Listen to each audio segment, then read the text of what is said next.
We're good to go. I'm going to go ahead and call the Oxford City Council Tuesday, January 19th, 2021 work session to order. Will you please call the roll? Mr. Bracken. Here. Mr. Prithridge. Here. Ms. Ragu. Mr. Snavely. Here. Ms. Southard. Here. Mayor Smith. Here. May I have a motion to approve the agenda? So moved. Moved by Mr. Snavely, second. Second. Second by Mr. Prithridge. Ms. Eaton, will you please call the roll for the approval of the agenda? Mr. Prithridge. Yes. Ms. Ragu. Yes. Mr. Snavely. Yes. Ms. Southard. Yes. Mr. Bracken. Yes. Mayor Smith. Yes. All right, let's start right into discussion, and I'm going to turn it over to Councilor Prithridge. Okay.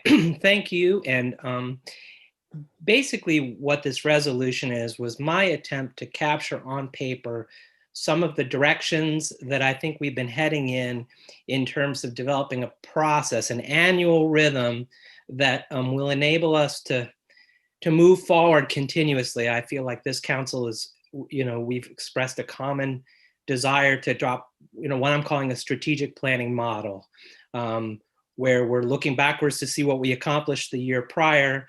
We're setting goals in relation to long-range plans like the comprehensive plan, that we're committed to reporting on our progress, working with boards and commissions. We've tried in recent years unevenly to figure out how we can have those goals guide budget making in a process that can include the public and councilor input. So basically, if sometimes I use metaphor of gears, like the big gear is the comprehensive plan, for example, the long range plans that we have that we want to make progress on. But some of those things take years, or they may be decades long projects, right? But the smaller gear is what we do over the course of the year. So I just, I felt like we've been moving in that direction, but I felt like I was hoping that we could make a commitment. And by we, I mean, council, we have our role, but the city administration as the executive and the administrative part of it, that council can't do it without staff, and hopefully not vice versa. So basically it was, I put it in the form of a resolution because I felt like it was a public commitment. And why I felt like the timing was right, I feel like we're going to be working on that big gear in 2021, which is the comprehensive plan. But I feel like if we don't have our annual smaller gear kind of a rhythm established, then the things won't mesh. So that was my thoughts. I put it down on paper, and I was going to introduce it as a resolution. I think that Jessica and Doug wanted council input, and I thought a work session was a good idea for discussing it. And I know that they're moving in the direction that that's in my resolution. So I know that I think they had thoughts. And so that's really all I was going to say, and then turn it over maybe to Jessica or Doug for their thoughts on, again, I view this as a collaborative thing. I think the council has articulated a desire to work in that direction of that kind of workflow.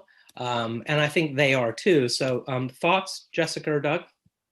Well, let me just kind of jump in. Jessica and I spoke this afternoon, and she's put together a few slides, and I think we support a lot of the things mentioned here. And I guess we felt like we had made some explicit plans for it, and Jessica had provided information about the comp plan a while back. And so I think she's going to provide sort of an update there, but I really do want to hear from the rest of the council. When we produce a lot of reports and paper, not that those things are not important, but we've got a lot of projects to do, things that are on our table now that we didn't anticipate when we did our strategic planning, our first session at least. I mean, for example, COVID-19, and we're still in the midst of many of those projects, such as the Wi-Fi and other projects. And of course, Black Lives Matter entered into our fray too as well. So a lot of these things have caused us to, reassess what we had originally talked about. And I just want to remind council of those things, because we can't always, the best laid plans of mice and men sometimes go astray. And certainly that was the case this year for not only the city, but many, many other organizations. So, we'd like to hear from the rest of council, and Jessica, if you want to introduce some of the slides we talked about, then that might form a basis for further conversation. Okay, thank you, Doug. I'm going to share my screen with you. It just helps me gather my thoughts.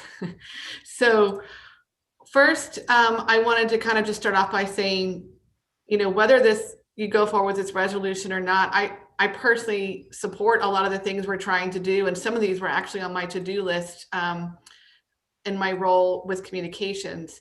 But first, I kind of wanted just to circle back to when I found this new little, I wanted to circle back to the comprehensive plan where we established that our new goals were, we really wanted to make, oopsie, that's not what I wanted to do. We wanted to make this a working document, and we really wanted to get more in the habit of sharing with council specific updates with metrics a few times a year, and to really reach out to citizens for updates, hopefully annually, with a deep dive every 5 years. So that was where the direction we're definitely heading in, is what Sam and I discussed. And then when I think I hear,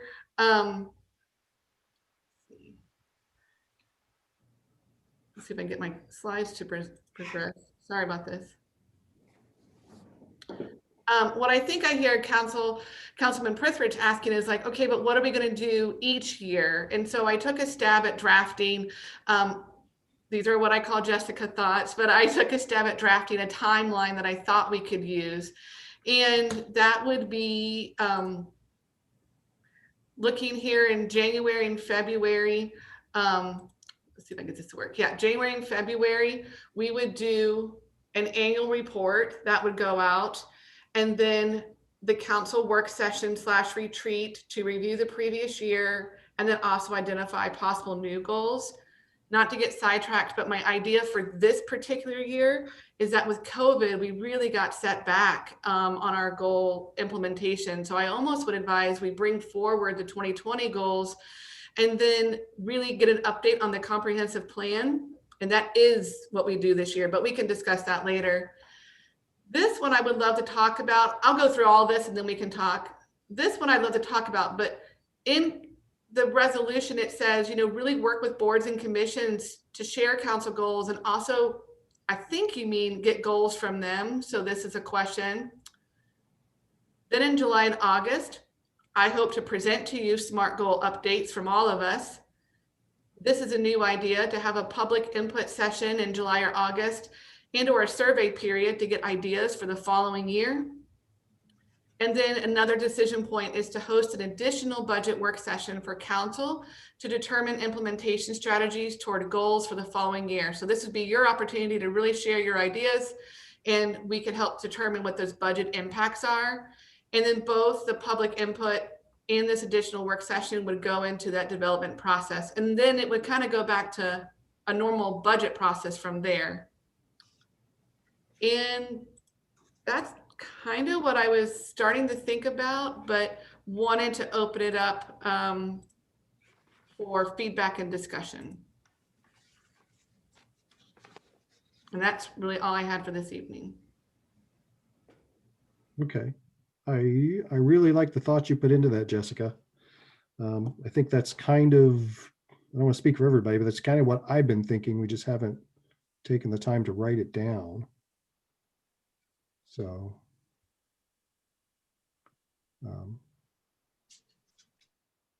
other thoughts, Mr. Snavely?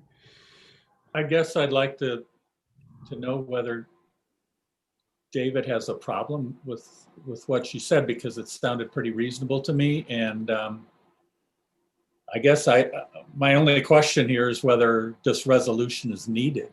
So I'm asking Dave. Well, I think that Jessica and I were on the same path. I mean, I raised the idea I'm going to do this resolution at last meeting, and And I think Jessica's gears were already going. I guess, and I think we've been unevenly moving in this direction. We've been trying to figure out how to handle our retreats. One point that I would say that I think that we've been uneven in our budget process in terms of the council input in the budget. And we've gone back and forth, and, to the degree where, in order to interject a council priority, it had to be in second reading in November, which to me was suboptimal.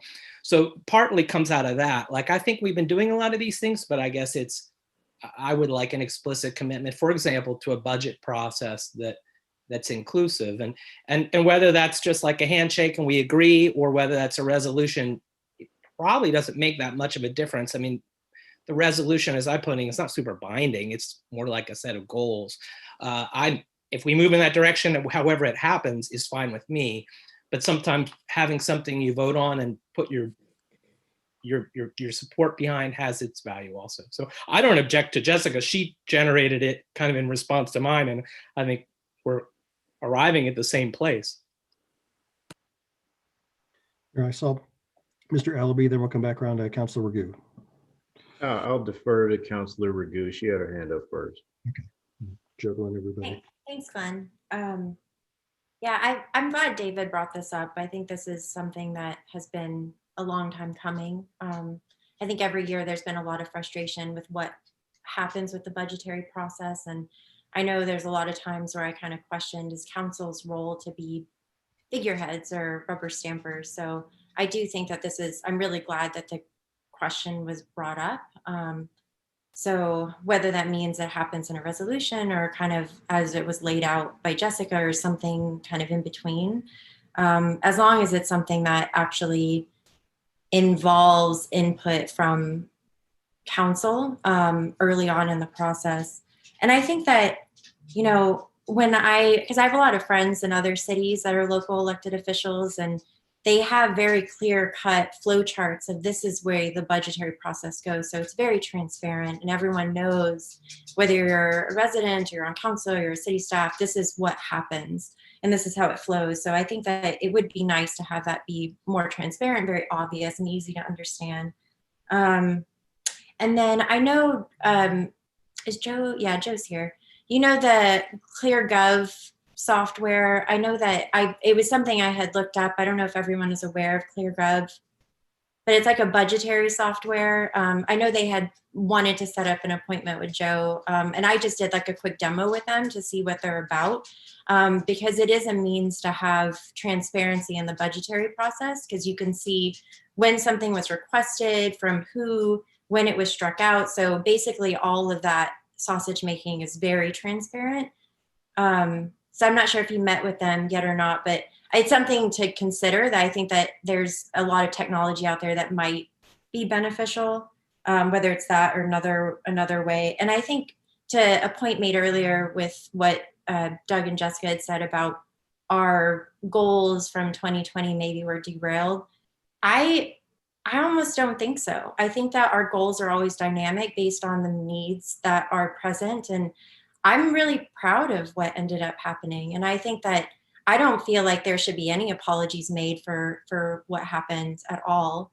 And that I think that we were actually addressing needs that have been overlooked for a long time because they were so obvious, or so the need was so great. All right. Let me grab Mr. Newland real quick on software. Yeah, just a comment on the software. That's one of my goals for next year, is to get a software package that'll do both the budget and the CAFR. And that way we can actually do the preparation of the CAFR, because right now we hire it out and it's not really that hard. We do most of the work anyway. But I'm going by governmental, the state of Ohio. We have to go out for request for proposal. I don't look at anything on a one-to-one basis because I'm trying to follow the rules of the state. Thank you. Yeah, for sure. No, it's just something that I thought was pretty cool when I was researching, trying to compare budgets for a police department, looking at Bowling Green, looking at Oxford. It was something that was really nice to have trying to make it as much as apples to apples, but I know it's a lot more complicated than that. So it just seems like it's something that, yeah, like you were saying, it would be nice on an efficiency standpoint too. It seems like there's tech out there that could make your job easier. Here, let me grab Counselor Ellerby and then Counselor Southern, and then we'll come back to Mr. Elliott. Yeah, I just wanted to say that at least in my interpretation of this particular resolution, we had already discussed prior last year the shift to a more agile, comprehensive plan. And while we will always have an overarching kind of a comprehensive plan, like a true north type of statement, this is an acknowledgement that we are going to move into a more agile system of goal setting and execution. That being said, I believe that if we pass this particular resolution, the resolution will provide the documentation that will allow the necessary resources to be diverted to this particular program. So we don't have to do a bunch of special assessments or anything like that. I think that just putting resources towards this initiative should be a priority in and of itself. I don't know if we did that during our last year's goal setting, but to that point, as far as my interpretation of involvement in the budgeting process, I say we set goals and the city takes care of those goals for us. When we see the budget, then we say, okay, how does all this stuff align with the goals that we set? When it comes to individual projects, that should probably come through particular commissions. That way that there are more eyes to see that kind of thing and make sure that everything is aligning with what we're talking about in this resolution, as well as the comprehensive planning of the counselors that have come before us. That's all I got. All right. Let me get Counselor Southern. Yeah, I think this is, it's not only an idea that will allow us to plan for the future so that we can continue to have a dialogue about these things, because I think that working collaboratively is essential. I would like us to continue, and I like the diagram or the proposal that Jessica presented. Whether we have a resolution or not is fine, and it's also good. I think that it would be good to have input, or make it clear that there's input from department heads, so that the city staff's goals are clearly in line with what we are talking about. In addition, I'd like us to have something in whatever document we agree on that allows for emergencies and contingencies and unforeseen circumstances. Now, last year, of course, last year, of course, it was COVID. It was, the Black Lives Matter, the racial injustice, but there could be weather catastrophes. There could be any number of things could happen, that we can't even imagine. And so therefore, I think that this document should be we should be able to maneuver and to protect our citizens and our community should there be any such emergencies or contingencies or unforeseen circumstances. Not that they would completely align our long-range goals and projects, but that they might demand our attention at that given moment. And I think that's something that we should, have in this document, whatever form that document takes. Those are my 2 cents worth. All right. Let me grab City Manager Elliott, and then we'll come back to Councilor Ragu. I just want to make a few comments about the budget, if you will.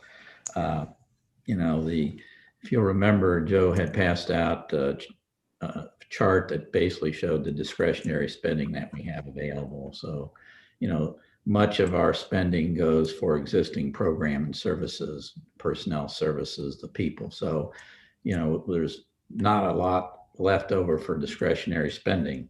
The other thing about the process is that, what I share with you is the process that I go through with staff, and then we present a budget to you. But there's nothing to prevent council from beginning a discussion anytime.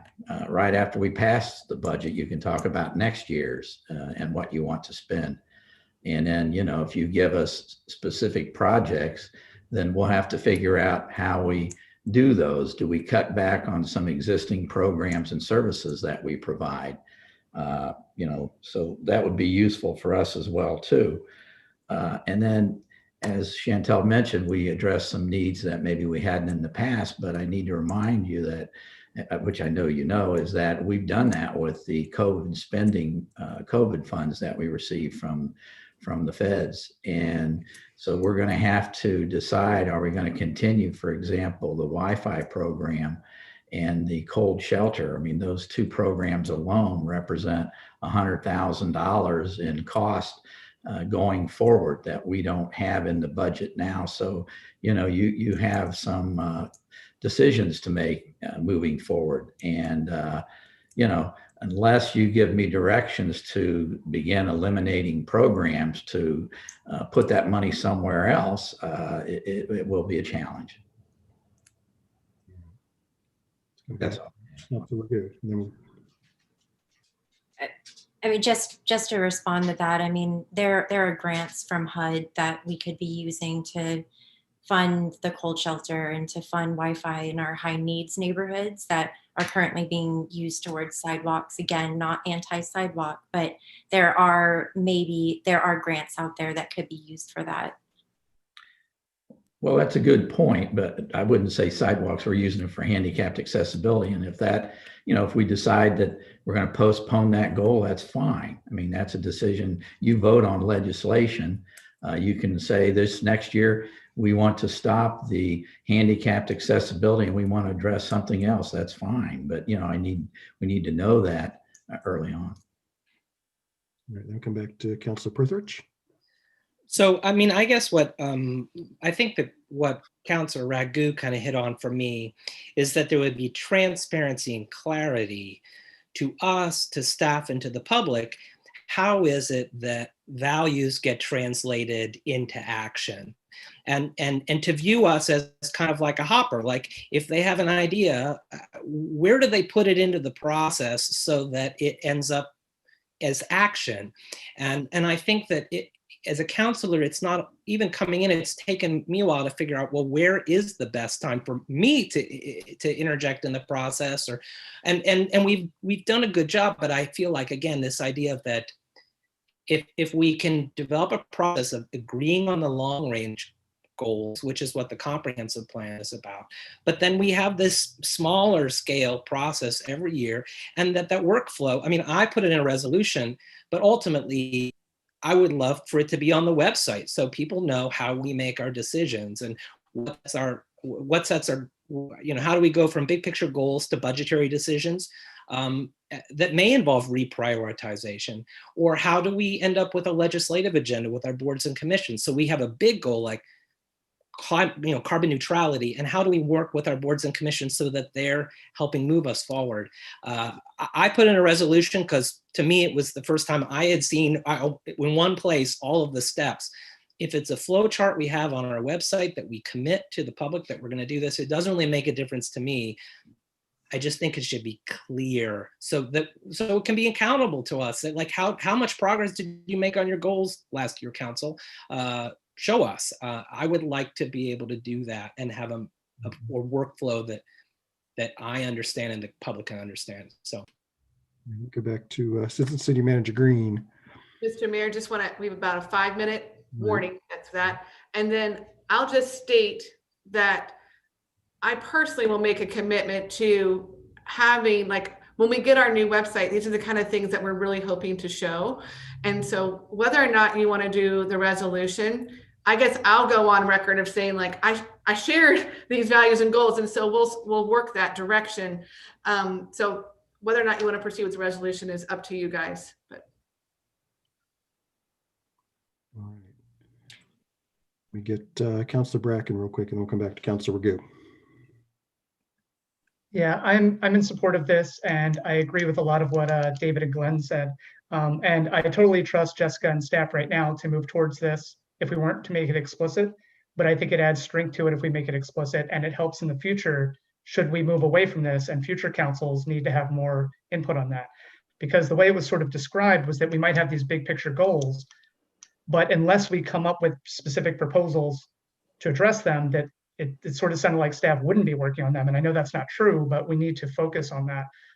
Hopefully we can bring specific ideas to it, but hopefully if we lay out goals for the city, we're always looking to move that direction, even if we don't have any individual ideas at any given moment, because we have, we're sort of at the head of things a bit, but you're the ones that do all the real work, right? You're 24/7, on this. And a lot of it has to do with how much you guys can do. And maybe you don't have a lot to work with because of all those parameters, but I think making it explicit that we work towards that is important. So I'm in favor of this. Yeah, let's go back to Councilor Ragu, had her hand up, and then Councilor Southard. And to double down on what David said, I mean, it's about transparency and clarity, but it is also about equity too, because it has been challenging as some council members may find it easier to find something on the agenda compared to others. So there's a reason why we have council rules so that they should apply equally to everyone. So I do think that the more that this is laid out, the more equitable it would be for everyone involved. What do they have, Councilor Southard? And as I said before, this is really planning for the future, that for a city that goes beyond us as a council and beyond the current city staff. I really like the timeline that Jessica and Doug pointed out. I think that's, or worked up. And I think that is definitely something that we should move forward on. All right. It's 7:28, so I'm going to have to cut us off and ask someone to motion for an adjournment. I so move. Second? Second from Vice Mayor Snavely. Ms. Eaton, will you please call the roll so we may adjourn? Ms. Ragu, Yes. Mr. Snavely, Yes. Ms. Southard, Yes. Mr. Bracken, Yes. Mr. Ellerby, Yes. Mr. Prithridge, Yes. Mayor Smith. Yes. All right. Good discussion, everybody. So we're still live. We can go right in, or I don't know if you wanted to take a 1-minute break. I think we could probably just head on in. Unless anybody needs to run to the bathroom real quick. That's in your hands. Okay. I will go ahead and call the Tuesday, January 19th, 2021 Oxford City Council meeting to order. Ms. Eaton, will you please call the roll? Mr. Snavely, Yes. I'm here. Ms. Southard, Yes. Mr. Bracken, Mr. Ellerby, Yes. Mr. Prithridge, Here. Ms. Ragu, Here. Mayor Smith. Here. All right. May I have a motion to approve the agenda? I so move. Moved by Councilor Snavely, second. Seconded. Second by Councilor Southard. Ms. Eaton, will you please call the roll to approve the agenda? Ms. Southard, Yes. Mr. Bracken, Yes. Mr. Ellerby, Yes.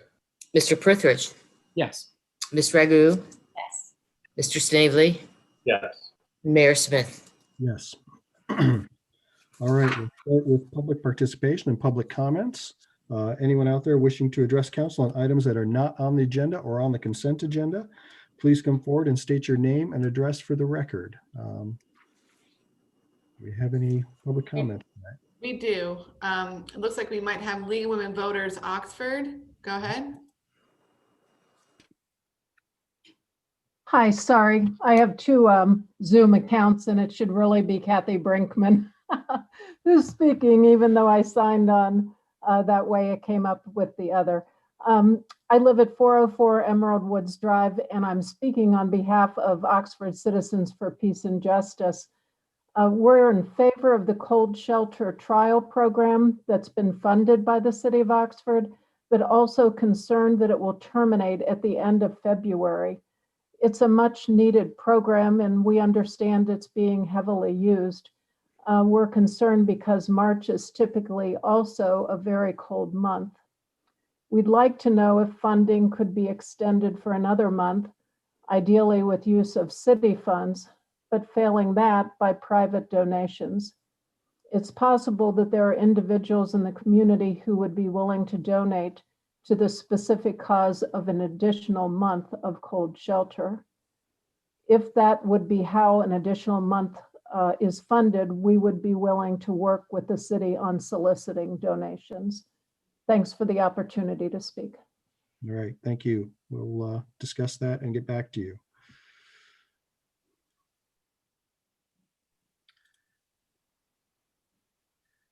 I do not see any other raised hands at this time.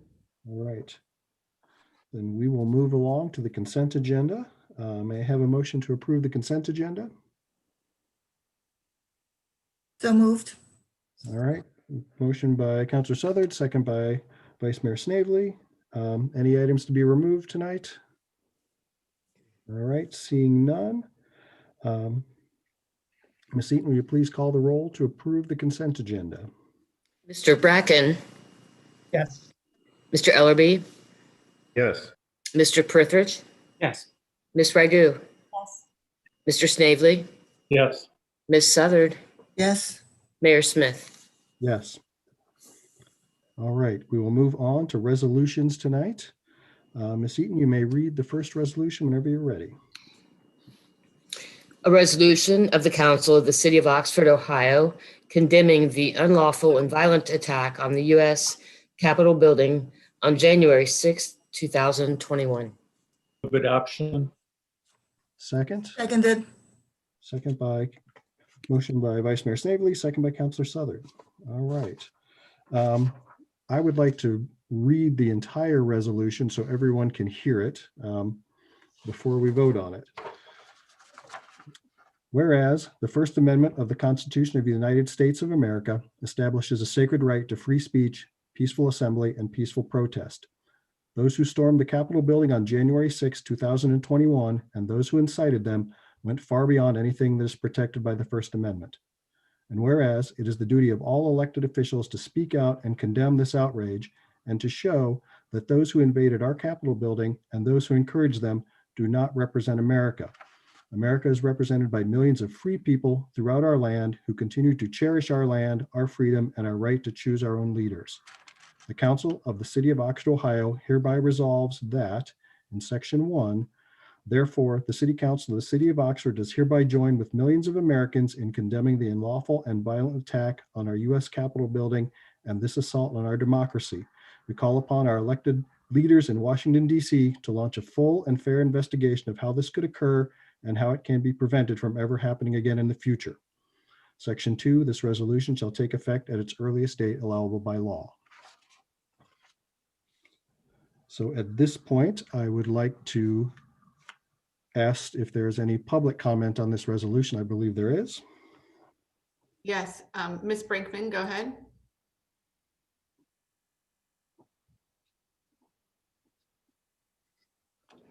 Kathy Brinkman again, 404 Emerald Woods, and I'm again speaking on behalf of Oxford Citizens for Peace and Justice.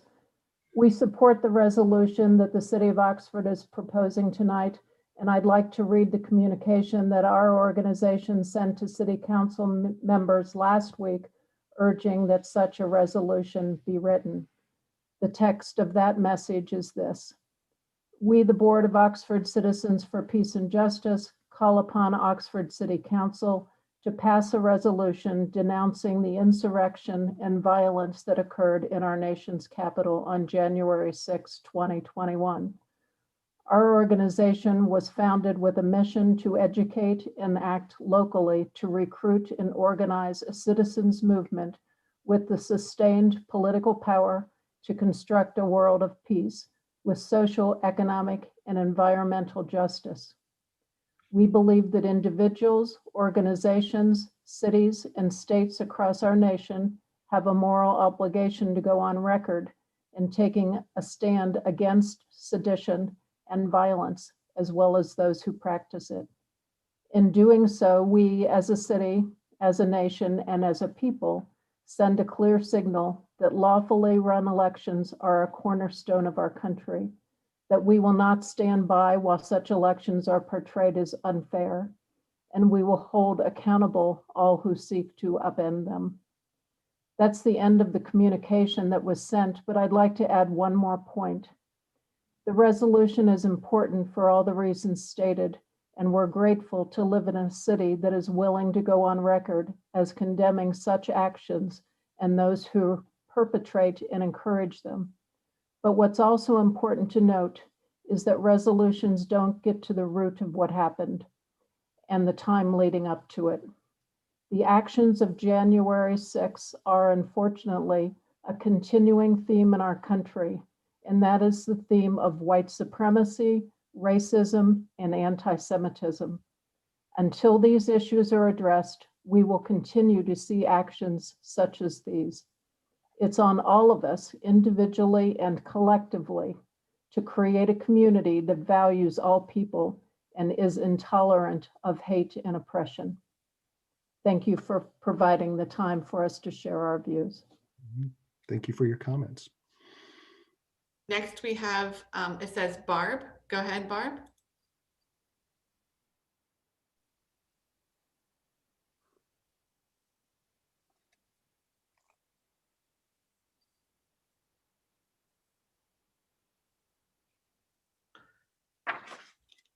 Barb, you're still muted. There you go. Oh, you got it? Great. My name is Barbara Caruso, and I live at 6071 Booth Road, Oxford. And I am the current president of the board of Oxford Citizens for Peace and Justice. My colleagues on the board asked me to introduce myself to council. I suspect they have nefarious things planned for the future. And I'm glad to do that. I'm also here to support my colleague Kathy Brinkman and the work she's been doing with OCPJ, writing that initial resolution for our group. OCPJ really appreciates council's bringing forward this resolution, your resolution. It certainly seems true to us that we are, as a country, largely appalled by what happened. We also understand council to be aiming for wide inclusion by talking about generic Americans, and we approve of that initial impulse. We see it in other things that council has been working on, this generic and general inclusion of folks, and maybe more about that another time. But in addition to talking about Americans, we think that it's important to officially both notice and name the particular offensiveness of the anti-Semitism, racism, and white, mostly male supremacy so evident in these events. To not do so, we think, tends to make invisible those particularly targeted and burdened by these events. OCPJ would welcome council editing this resolution to include both the generalization of American and the particularity of racism, anti-Semitism, and white supremacy. Perhaps another whereas would accomplish this end. Thank you for your attention. Thank you. At this time, I do not see any other hands raised. All right. Council discussion? Mr. Snavely. Yeah, I'm very much in favor of this resolution. One of my questions is to whom this will be shared. And normally on these, we have a section that says this resolution shall be shared with. And so if it's not going to be part of the resolution, I want to at least know to whom it will be shared. Mr. Elliott, We were planning on sending it to our 2 senators and our representative. Councilor Raghu. That's a really good question, Bill. And thanks, Barb and Kathy, for bringing this up and showing your support and really helping guide movement in this direction. And Doug, too, for his really quick action. I think you drafted something within a few hours of Kathy's email, I believe. But I think that to your point about to not address the racial violence that is behind it and the white extremist groups who were perpetrating this would be there's something missing there.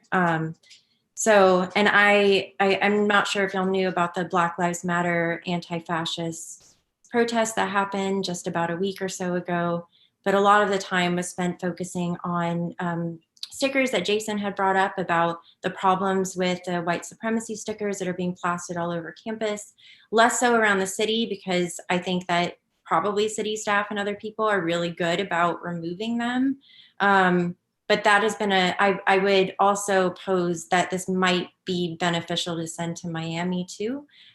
It would be nice to have their solidarity and their support and also condemning white extremism whenever it seems like there is a problem on their campus. There's a problem in our area. So I definitely think that we should state what the problems are.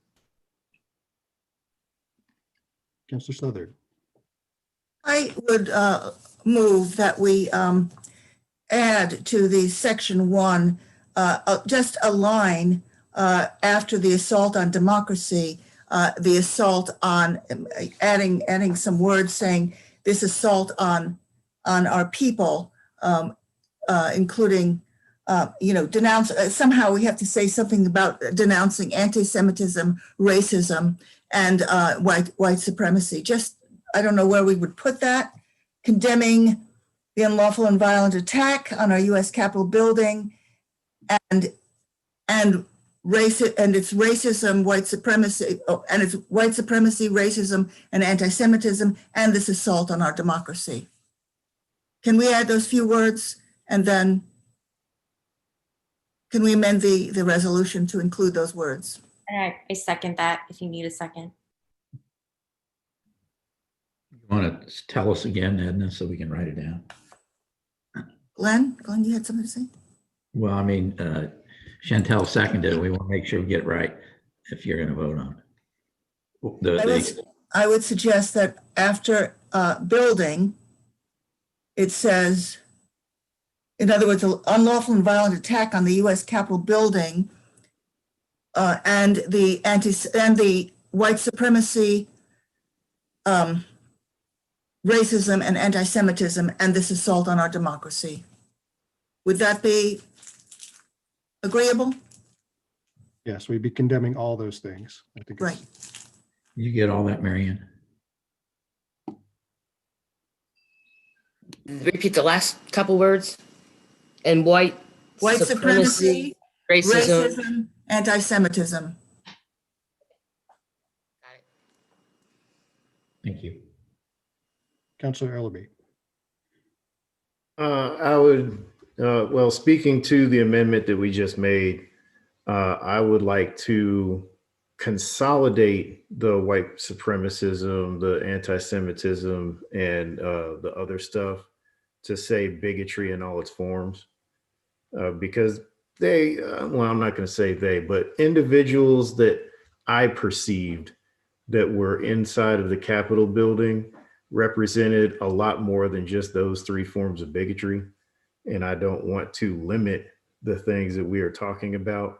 That being said, I would like to say bigotry in all its forms, including, or, specifically, and then Councilor Southard's examples that we had. So if it's possible for me to propose another amendment to state in front of Councilor Southard's statement by saying bigotry in all its forms, including, and then moving forward through the rest of that statement.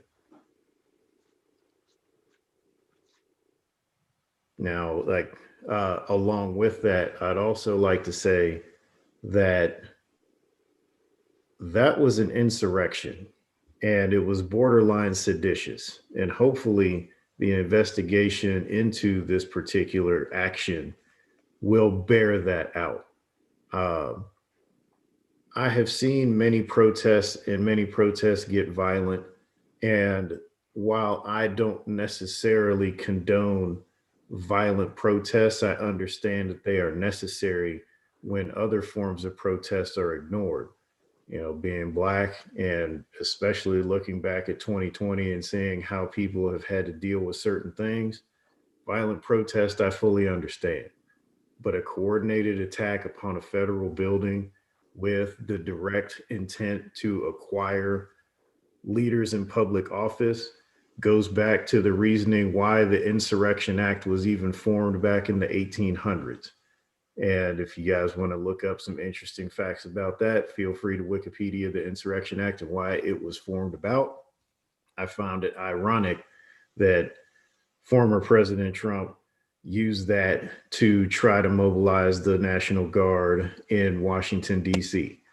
But I too am in favor of this particular resolution because that kind of behavior does not belong in America. All of us are Americans. We should help each other out. I understand that this country is basically a big dysfunctional family, but it's still a family. We should try to come together to help each other out. However, if last year has taught us anything, there is a significant group of people that does not care about other people. And I will say that a majority of those individuals that were in that particular location at that time would represent the values that most Americans consider to be unsavory. I second Glenn's motion to amend the amendment. Yeah, it's just adding in front of what Councilor Southard proposed, just bigotry in all its forms. And that's it. Yeah, I guess I was going to say it's very difficult to write copy on the fly, but what I heard, and just because we do need to vote on the original, I guess, motion. Yeah, I mean, I believe what Edna said, but look, I think we're all in agreement, right? And I would trust that staff could finalize the sentence and edit it to make sense. But I think bigotry in all forms, does that sound like a friendly amendment? And then including, for example, does that sound like a friendly amendment to your original motion, Edna? Well, that's up to the original. Yes, I'm sorry, go ahead. I think that Councilor Ellaby's suggestion that it say bigotry in all its forms, including racism, anti-Semitism, and denouncing white nationalism. Okay. I think you said white supremacy. Supremacy, okay. Mr. Elliott. Would it make sense to add a section 2 and then have the section 3 still state this resolution shall take effect, but maybe a section 2 that, you know, council further condemns bigotry in all its forms, including, you know, and that sort of sets it apart and doesn't really. Okay. What do you think of that idea? I'm not trying to prolong this. Yeah, I'd like to propose a friendly amendment, moving what City Manager Elliott's suggestion is. Second. I'd second that as section 2.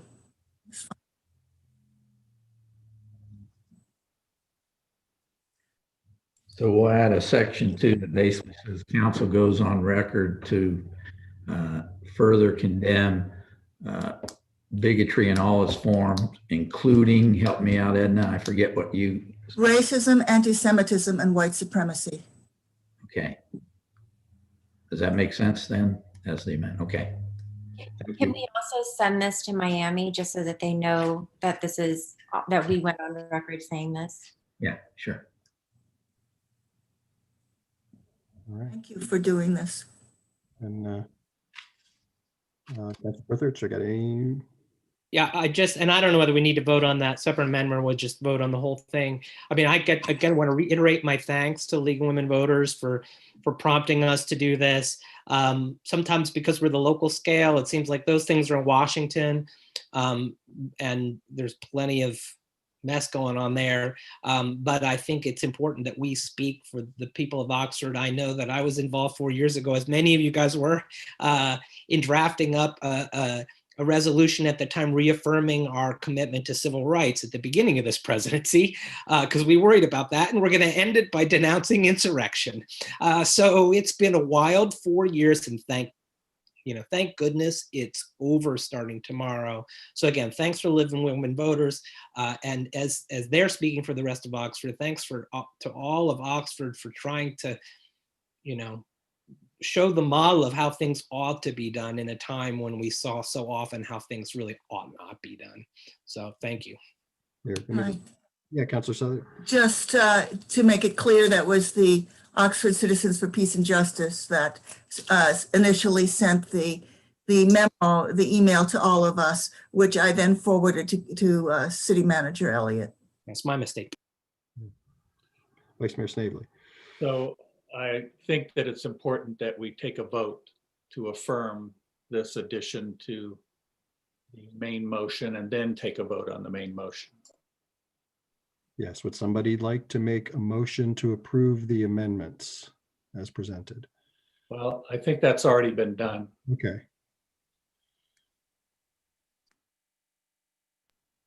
So. Is that a roll call? Ready for a roll call for the overall? The amendment. First, you have the amendment. Okay, let's do a roll call vote on the amendments as one unit. Mr. Ellerby, Yes. Mr. Prithridge, Yes. Ms. Ragu, Mr. Snavely, Yes. Ms. Southard, Yes.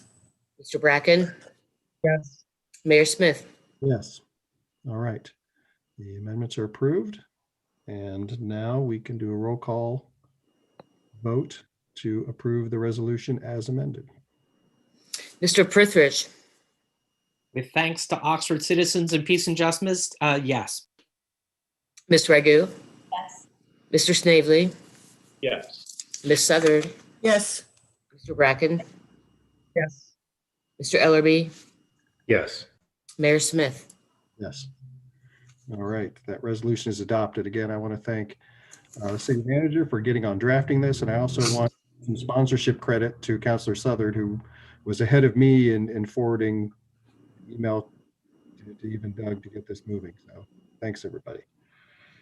All right, we'll move on to our second resolution. Ms. Eaton, you may read that whenever you're ready. A resolution accepting the recommendation of the Facility Naming Review Committee and honorably naming University Park Boulevard as Mike Davis Way. Motion to adopt. Moved by Mr. Prithridge, second. Seconded. Second by Councilor Southard. All right. Mr. Elliott, were you going to Yeah. talk Let about me this? give a little background on this. Council adopted Resolution 7224 last October. The resolution established a naming review committee composed of 7 persons, including 3 citizens, 2 former Oxford mayors, 1 current member of city council, and the city manager or designee.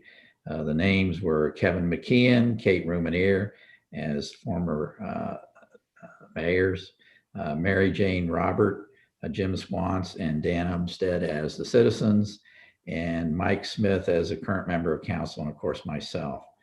The naming committee was charged with providing a recommendation to council for naming or renaming a street after the late Mr. Mike Davis, treasurer, CFO of the Talawanda School District. So the naming committee held 2 virtual meetings, one on December 10th and one on January 4th. And after much discussion, the committee unanimously voted at the January 4th meeting to recommend to City Council that University Park Boulevard additionally be honorably named Mike Davis Way. And I'm recommending adoption of this resolution. And if it is adopted by council, the city will provide a sign with a brown color background and install it. And I'll work with the committee and the family members to schedule a date for a formal presentation of the sign. And I also asked Mary Jane Roberts, who I believe, since I read it just recently in the paper, is our vice chair of the Talawanda School Board, to make a few comments about Mike Davis's involvement with the Talawanda School District, their construction projects, and his involvement in the community. So, Mary Jane. Thank you. I appreciate the opportunity to share who Mike Davis was and how he positively impacted this wonderful community that we all love. Mr. Mike Davis joined Talawanda City School District as CFO Treasurer on July 1st, 2007. His responsibilities at Talawanda included financial reporting, treasury and cash management, strategic financial planning, bondholder relations, and construction project management. Working in his role of construction project management, he spent hundreds of hours at the new Talawanda High School site. As many of you know, there were concerns that slowed down that construction, which Mike addressed daily with the construction company. He spent countless hours away from the other work that he needed to do for his job so that we could have the wonderful high school that we have. Before joining the public sector, Mike spent approximately 27 years in various senior financial positions with May Department Stores Incorporated, Federated Department Stores, now Macy's, and Gordon Brothers Retail Partners located in Boston, Massachusetts. He was a graduate of Talawanda High School and received his BS in business, majoring in accounting at Miami University in Oxford. Mike was a member of Oxford Rotary Club, having served 2 terms as president. He also served as a secretary on the board of directors for the Ohio School Plan, which is Talawanda's school insurance plan. He was on the board of trustees for the Butler Health Plan, which is the medical insurance consortium that Talawanda belongs to. He was also the vice president of the Miami Valley OASBO, which really is the Ohio Association of School Business Officials, which is a trade association for public school business administrators. He was also, excuse me, on the Oxford Community Improvement Committee, as well as a board member of the Oxford Tax Appeal. He attended the yearly Ohio School Boards Convention, where he made many connections that were important to us in the Talawanda School District. This is where he talked with the officers of the Butler Health Plan and pursued the possibility of getting it in our area. As a result, we now have this available to us in Hamilton, which is such a positive opportunity for the Talawanda District employees. As you have heard, Mike was very, active in local and state arenas to assist him in making the best decisions possible for the Talawanda School District. His motto was, making the best happen for Talawanda, the district that he loved. Thank you very much for giving me this opportunity to share Mike Davis. All right. Thank you, Mary Jane. Assistant City Manager, do we have anyone else from the public who would like to address this resolution? We do not. Thank you.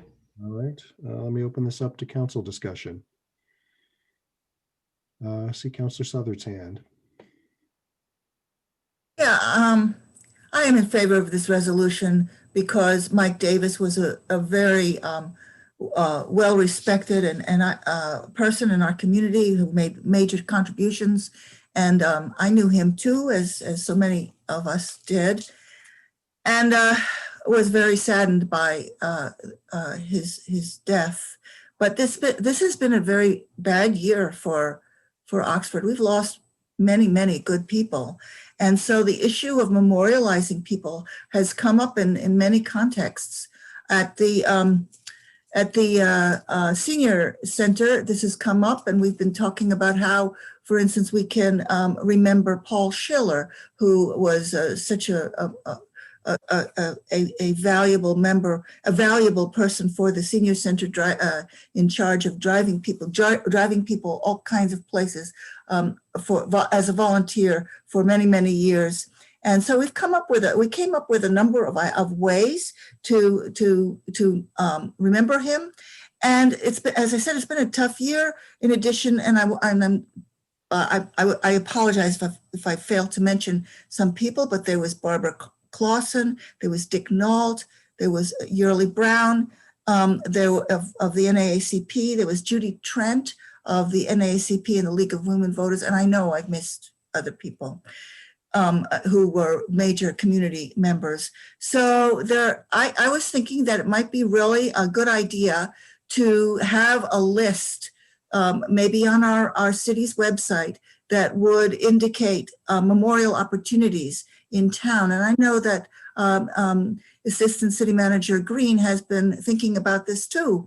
There are, for instance, the memorial trees at the community park that, one can have a tree planted in memory of somebody for $500.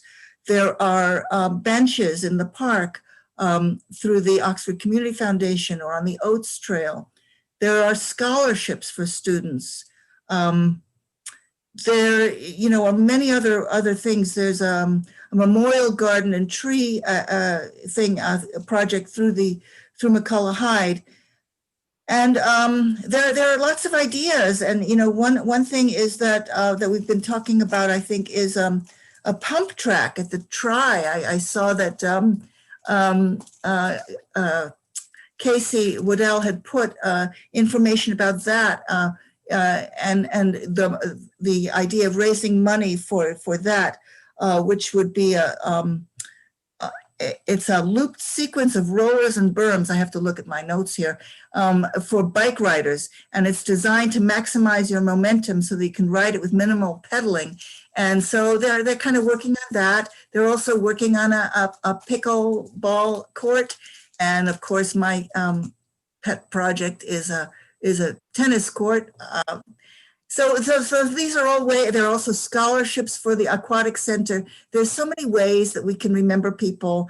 And I think it would be really nice if it's just a service for our community, if we had a list on our website that people could consult. It's just a thought. I'm in favor of this way of memorializing Mike Davis, but I just wanted to add those ideas. Councilor Pruthridge. Sorry, I just wanted to say that, to rename a street, we don't do that lightly in the city of Oxford, but we don't often lose citizens of such stature as Mike Davis, whose contributions to our community are so evident. I mean, I go by any single one of the schools that have been recently renovated, and I see Mike Davis. And so it's not only in the schools, but those of us who served alongside of him in boards or fraternal organizations know how freely he gave of his time to his community. So I want to thank the naming board for thinking about this. Again, I think that it's really hard. As Councilor Souther said, we have so many citizens who give so much. And we have to find lots of ways to recognize them. Again, we don't name streets lightly, but again, this is a person whose stature merits it, and there's no better street than the one leading to the high school. So thank you to all who worked on this, and yeah, I'm very sorry to have lost Mike Davis in our community, but I'm happy to be part of something that leaves a legacy for him. I mean, the school is his legacy, but if we can name the street too, it's good. Yes, and I will say, as a member of the committee, we had a lot of debate about other members of the community, whether it was a permanent change to the street or whether it was honorary. That was the crux of our discussion mainly. And we did settle on an honorary designation that would negate changing of all the plats and all the addresses and things. But I think it's also as much a memorial to those we lost to COVID than it is to Mike Davis, since that was how he passed as a result of the virus. So if I don't have any other questions or discussion, Ms. Eaton, you may call the roll. Ms. Ragu, Yes. Mr. Snavely, Yes. Ms. Southard, Yes. Mr. Bracken, Yes. Mr. Ellerby, Yes. Mr. Prithridge, Yes. Mayor Smith. Yes. That resolution is adopted. You may read the third resolution whenever you're ready. A resolution of the Council of the City of Oxford, Ohio, authorizing the city manager to extend the pilot program for the micro mobility shared transportation program. Motion to adopt. Moved by Mr. Prithridge, second by Second. Councilman Southard. All right. Mr. Elliott. Thank you. The City of Oxford began an e-scooter sharing system in 2018. The program has operated via an extension of the program, requiring annual passage of council resolution and then the issuing of permits to third-party vendors. Program was extended in September of 2019 and renamed the Micro Mobility Shared Transportation Program to better encompass all available options and technologies, e-scooters, e-bikes, so on. Under this program, vendors are required to adhere to strict guidelines requiring daily vehicle operation, parking safety standards, vehicle cleaning and maintenance, data sharing, etc. Our current agreement is with Neutron Holdings, Inc., doing business as Lime, and that expired last December. At this time, council action is required for the city to enter into a new agreement with the e-vehicle sharing program. The outcome has been, I think, met the expectation of the third-party vendors, as well as provide a valuable service to Miami University students, And so we're asking council to extend the program for a one-year period, expiring January 16th, 2022.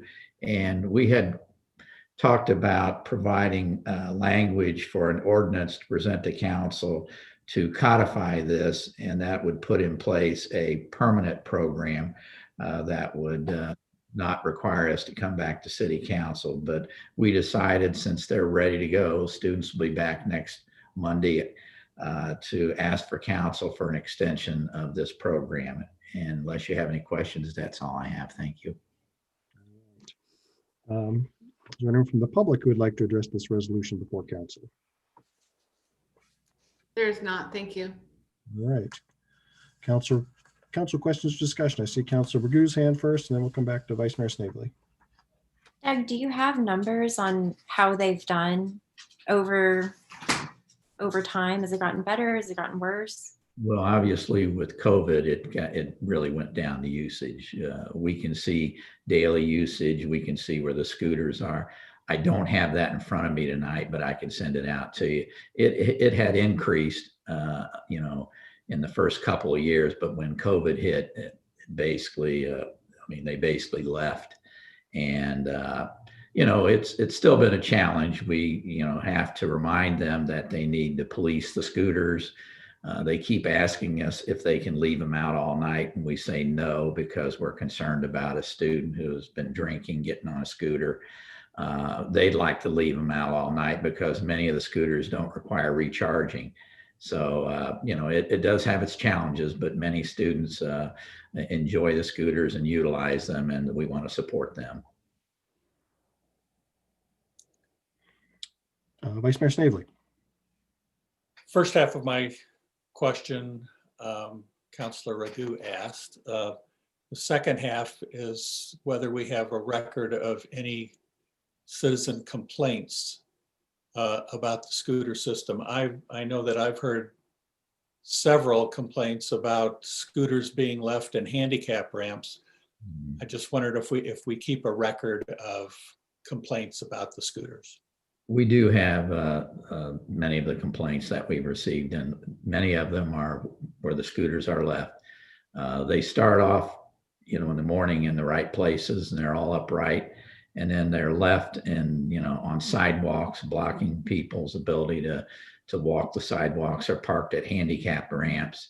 And that's a challenge for us. And we may, if they do not vigilantly police that, we may have to start grabbing some of the scooters and putting them in our impound lot. But I'm hoping that's not the case. Now, I will share with you, we have been approached by a second vendor, Bird, but I question whether they'll follow through. They asked last year, and I don't believe they followed through. So, but Lime did pay the permit fee per scooter.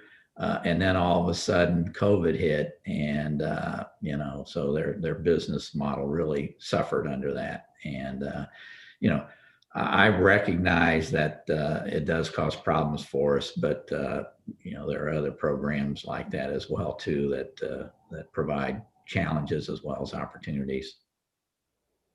Yeah, I'm seeing Assistant City Manager Green. If I may, I want to comment on the scooters left in inappropriate places. I will say they've gotten a lot better at their geofencing technology in Uptown, and even on Miami's campus. Like if I rode one onto Miami, and if you weren't in a parking or a bike rack, you could not turn off your scooter. Like the meter kept running, like it would not let you turn it off. And then when you did park it, you had to take a picture of it to prove that you were in the bike rack. And then they had a record that I was the last user. So I do think that they're hearing that we are squawking loudly about scooters left in inappropriate places. And in some locations, they've done really good job of geofencing the turn off zone, and we can just work with them to expand that. I just wanted to clarify on that. Thanks, Jessica. Vice Mayor Snavely. You're still muted, Bill. Appreciate those comments, Jessica. And I just think we need to continue to monitor it. And I'm glad we're doing a 1 year instead of a permanent, because I think we need to monitor this and we need to find out whether in fact they can operate for a year without the complaints about where they're left. And the city manager mentioned them being strewn all over the place and on sidewalks and hindering people's progress. So I'm a little bit conflicted, because I also believe in that it's a good idea to have that additional method of transportation available to people. It's much better than automobiles driving up and all around our town. So I'm willing to go along with this, but I would like some monitoring of it.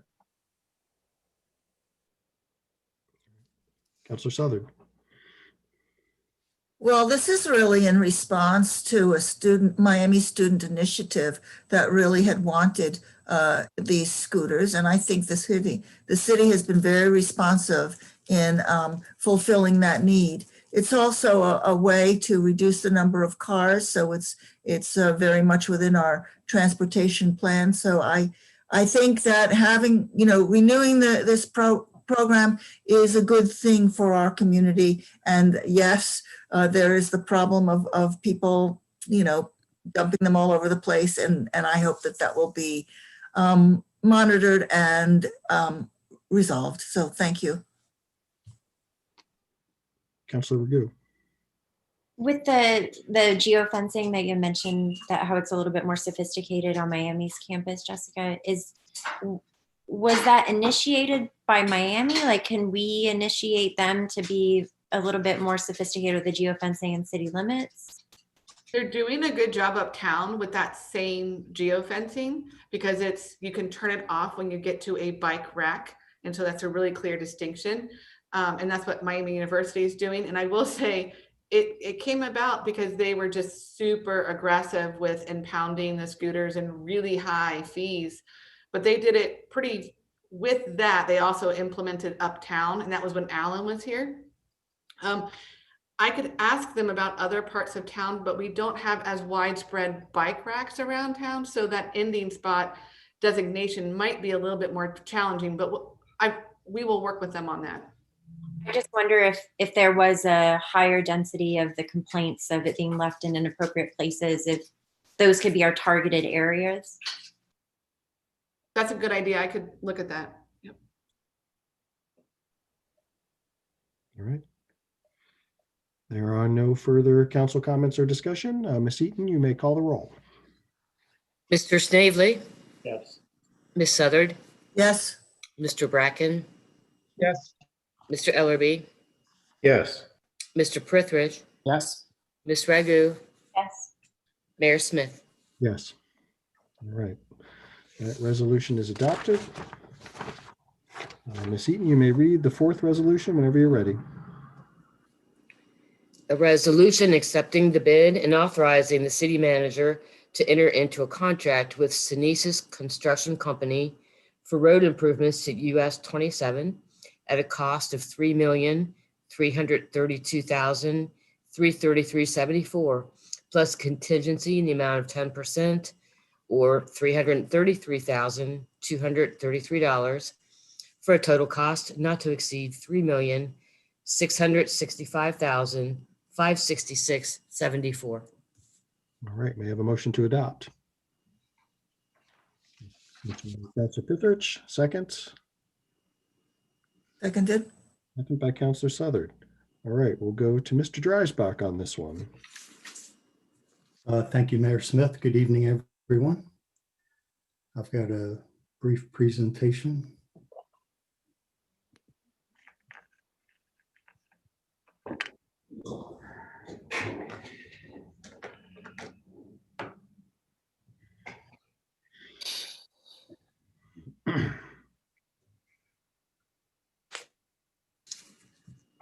All right. Well, earlier tonight, we discussed some projects that take a short time, a long time, and this particular one has taken several years to come to fruition.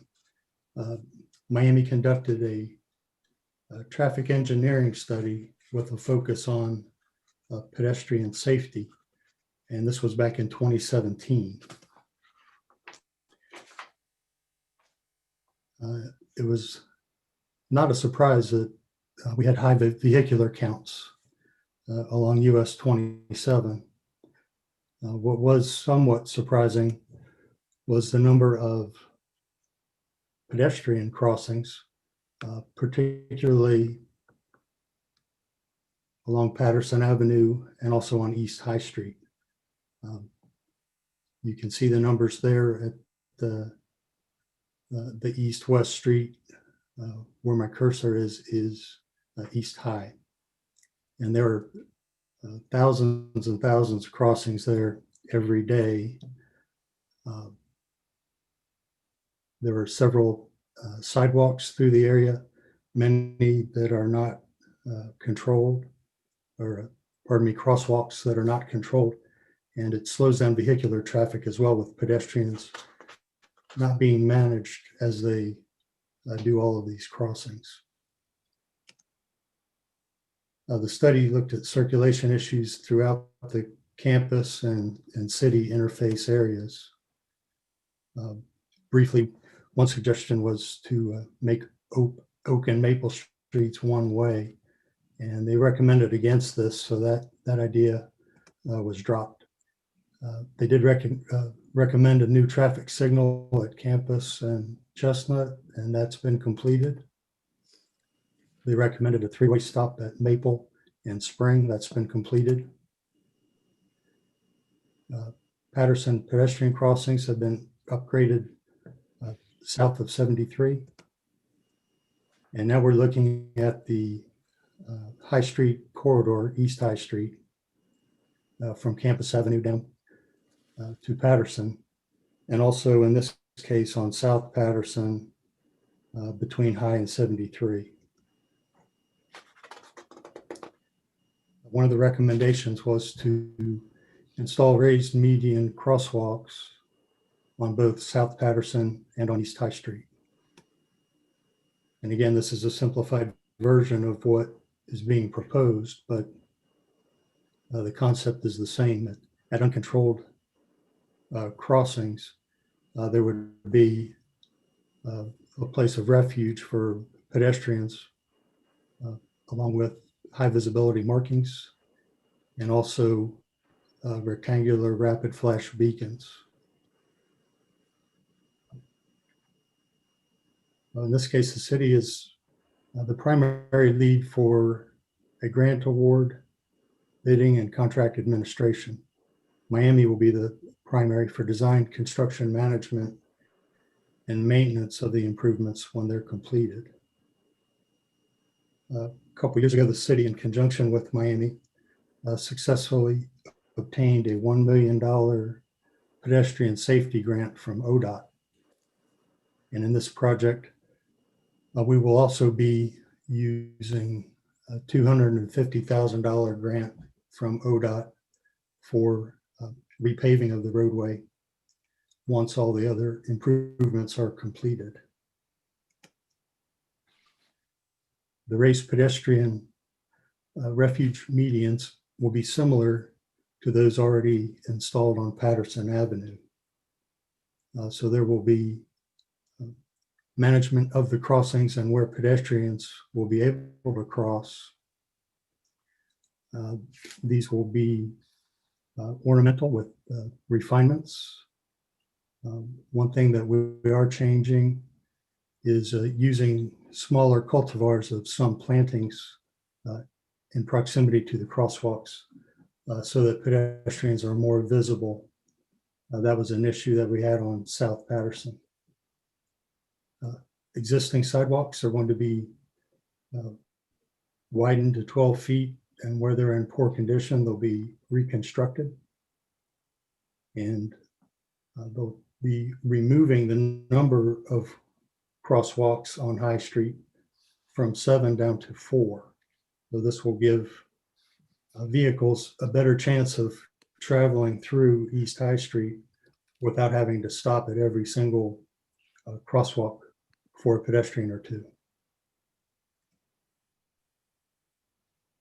Again, there'll be ornamental plantings. This project's been designed by Bear Becker locally, along with MKSK Landscape Architects. So it will be aesthetically pleasing. It will have irrigation, and there will be new LED street lighting and pedestrian lighting. There'll be rapid flash beacons at uncontrolled crosswalks. There will be a new bus pull-off area. So when a bus is loading or unloading, they won't be impeding traffic on 27.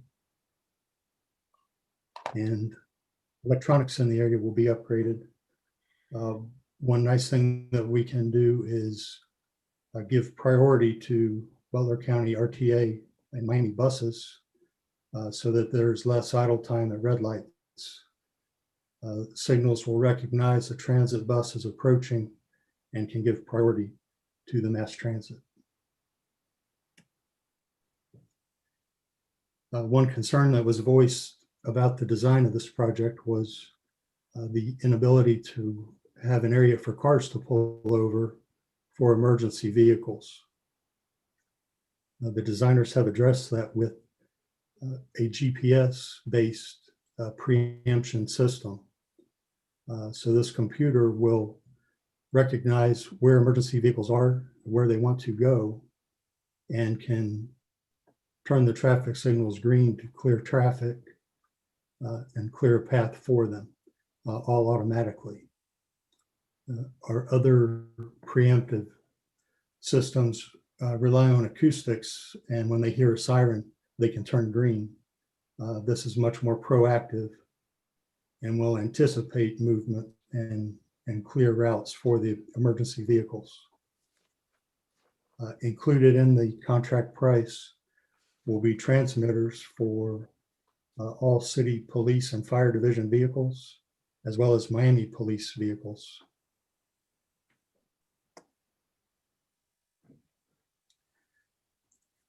Again, just to highlight some of the improvements, street markings are going to be replaced after everything is paved. There will be more stacking area for turning storage. Sidewalks will be widened to 12 feet. The number of crosswalks will be reduced down to 4. There'll be a bus pull-off area and all new irrigation, street lighting, pedestrian lighting, as well as landscaping throughout the project. We'll also included in this contract will be improvements to South Patterson between 73 and High Street. And it's a construction of a pedestrian crossing, moving it away from the turning movements out of the parking lot and putting that on the other side to the south. And this will get the same treatment with lighting and other amenities as on High Street. In conclusion, the lowest bid was provided by Synesis Construction, who recently completed our Oats project, our phase 2 project, and we had very good results with them. We're combining 2 projects, the pedestrian safety project and our urban paving projects into one. This increases project efficiency, reduces costs, and will minimize impact to travelers through the area. And with council approval, construction will begin in May and hopefully be completed prior to the autumn semester. So I'll be glad to answer any questions. Right. We first asked if there's anyone from the public who would like to address this resolution before council.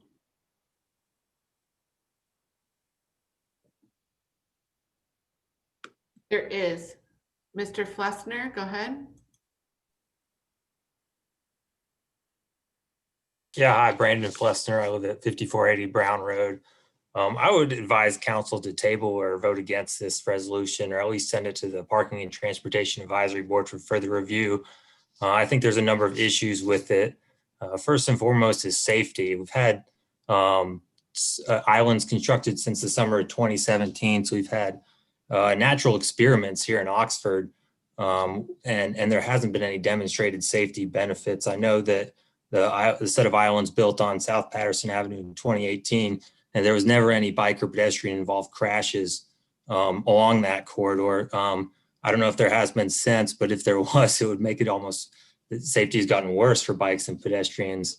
Of course, after that set of islands was open to the public, 2 weeks later, a Oxford 2U driver slammed into their tower, proving that these are actually more dangerous for cars. Residents have complained about pedestrian visibility from these islands. Miami has admitted as much, that their plantings were too tall along South Patterson Avenue. So there's data that says there's little to no safety benefits. The residents don't feel there's a safety benefit. And we know that this slows traffic down for cars. So with marginal safety benefits, why would we make things worse for cars? Another issue is just these odd traffic patterns that these create. The islands are going to eliminate a left turn into the Rowdebush parking lot. It's going to eliminate a left turn into, Google calls it Laws Drive. It's the access to Bishop Circle between Best Library and Hughes Hall. It's going to eliminate a left turn out of Irvin Drive. And that is going to cause illegal U-turns around these islands. We've already seen this from the first island that was constructed at the north entrance of Western Drive, where most people, maybe not most, but approximately half will now do an illegal U-turn to try to go down to get into Western Drive, or the Shriver lot and do a U-turn in there and then come back out. And any of these ways, or if you go the long way around, all that increases potential for pedestrian conflict. We're going to install a transit priority signal at Talawanda and High Street. And I don't think anyone's ever seen this kind of a signal before, that'll allow a bus to go straight out of a right turn only lane. I think this is a missed opportunity to install fully adaptive traffic signals along this corridor. These signals would have vehicle detection and could prioritize and really make the best use of our intersections, as they are. Just this weekend, I was sitting at Spring Street and Patterson waiting to go north. This is an intersection that Miami actually upgraded in 2014. And there's 4 cars sitting there at a red light. And as the traffic signal was turned to the next phase, the left turn arrows went green. Well, no one was waiting to go left. If we had fully adaptive traffic signals with vehicle detection, we could have skipped that phase. This would be a benefit to less time wasted to residents. It would be less greenhouse gas emissions unnecessarily. So I also think there's some ethical issues with how previous resolutions blessing this project have gotten passed. So those are some reasons why I think we might want to reconsider this project. Thank you for your time. All right, thank you. Any other public comments? And Mayor Smith, I can address some of those comments if you'd like. And I do not see any other public comment at this time. Thank you. All right. Yeah, Mr. Dreisbach, if you'd like to. Okay, well, no one design is going to be perfect. There's pros and cons to what we do and how we manage moving the most vehicles through in the safest manner and increase safety for pedestrians. Mr. Flessner had quite a few comments there, but in one way we're considering improving vehicular traffic is removing the number of crosswalks on East High Street. So there will only be 4. Currently, you have to stop at 7 different crossings, I believe, just to get through High Street. So we expect by managing the pinch points and where pedestrians may cross, that we will actually increase vehicular flow through the area. As far as safety goes, if you've driven through here at night, particularly in a foggy or rainy condition, it is very dangerous. And this project is going to give new LED street lighting and pedestrian lighting throughout the project. As far as traffic detection, there will be detection at the signals through the project. So at the Spring and 73 and Patterson, that is a very complicated intersection, as we all know. And there is detection at that intersection as well. The detection is on the east-west corridor streets, so on 73 and also on Spring Street. So if a vehicle pulls up and stops appropriately, the signal will recognize the traffic there and begin the change to allow them to get a green light. Otherwise, traffic will stay green on Patterson, trying to move the highest volume possible through there. So there's just a quick few responses. Thank you. All right, thank you. Let's go to council discussion. I see Councilor Pritchard. This is a question for our law director. Should have thought about this at the beginning, that in previous iterations of this, when we applied to the grant, those people who were Miami employees recused themselves because of that Ohio Ethics Commission, opinion. How this benefits the institution, which benefits me, is a separate question. This is accepting bids for a contract, but our law director, is this something those of us who are active Miami employees should recuse ourselves from, or is that not necessary in this case? You're muted, Mr. Kennard. That's a good question. What are the funding sources again? So the funding sources are $1 million from Ohio Department of Transportation, and the urban paving portion, there will be $250,000 from ODOT, as well as $250,000 from the city. All other expenses will be paid by Miami. And a portion of the improvements would be in the interior of the campus, or border on the outskirts of the campus? Well, all of the improvements are on US 27, a federal highway route that does bisect the campus. Well, let me pull up the ethics opinion. I think it is an issue based upon what that opinion says. I think I can access it while this discussion's going on. I'm not certain, but I think I can. So bear with me, but it's an issue. Thank you for bringing that up. All right. Other council questions or discussion?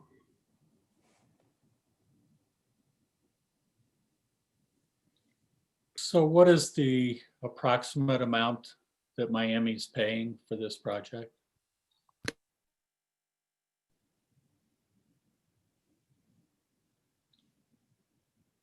So of the total, without considering contingency, the project is 3.3 million. ODOT's paying 1 million of that, so that's 2.3 million. The city's paying, well, there'd be 500,000 less than that between ODOT and the city for urban paving once this project's completed. So that would be 2.3 minus 0.5 would be 1.8 million for Miami. Thank you. I get a lot of questions about this, and people are wondering, why are we spending all this money to fix, put in all the medians and everything? And I think the answer that you just gave is appropriate, which is to say that we're not spending all that money. What we're spending is money to repave the street, which we do on a pretty regular basis. Thank you.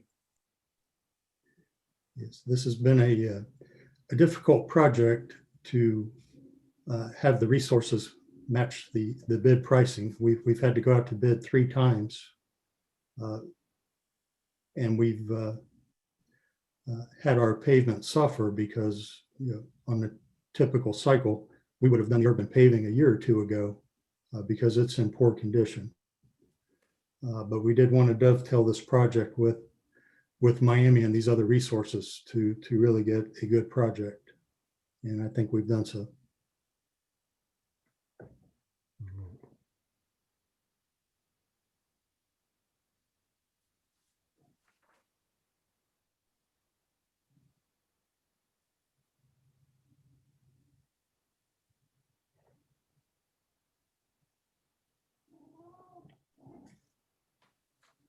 I'm sure Mr. Kennard's doing his research. Unless I may not be able to access it. Yeah, I mean, unless this is substantially different than us applying for a grant to do the work in which we recused ourselves, it seems similar. I think we still have a quorum, which is fine. And, you know, I would have commented on this in the public session to, you know, so a lot of planning went behind this. But, you know, I probably just out of abundance of caution will recuse myself from this. Again, I don't want to leave a quorum stranded, but I think you have enough votes to move forward. So your recusal would not impact the quorum. Okay, so yeah, so I'm going to recuse myself as a Miami University employee. I think that's a good idea. Councilor Ellerby.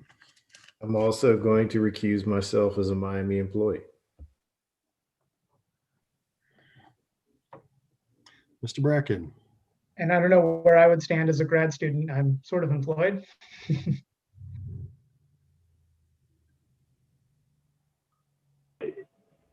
As part of that, are you receive compensation for teaching any classes? I do. I think that in an abundance of caution, that's a close enough connection that recusal would be wise. I can do that. I hereby recuse myself on this topic.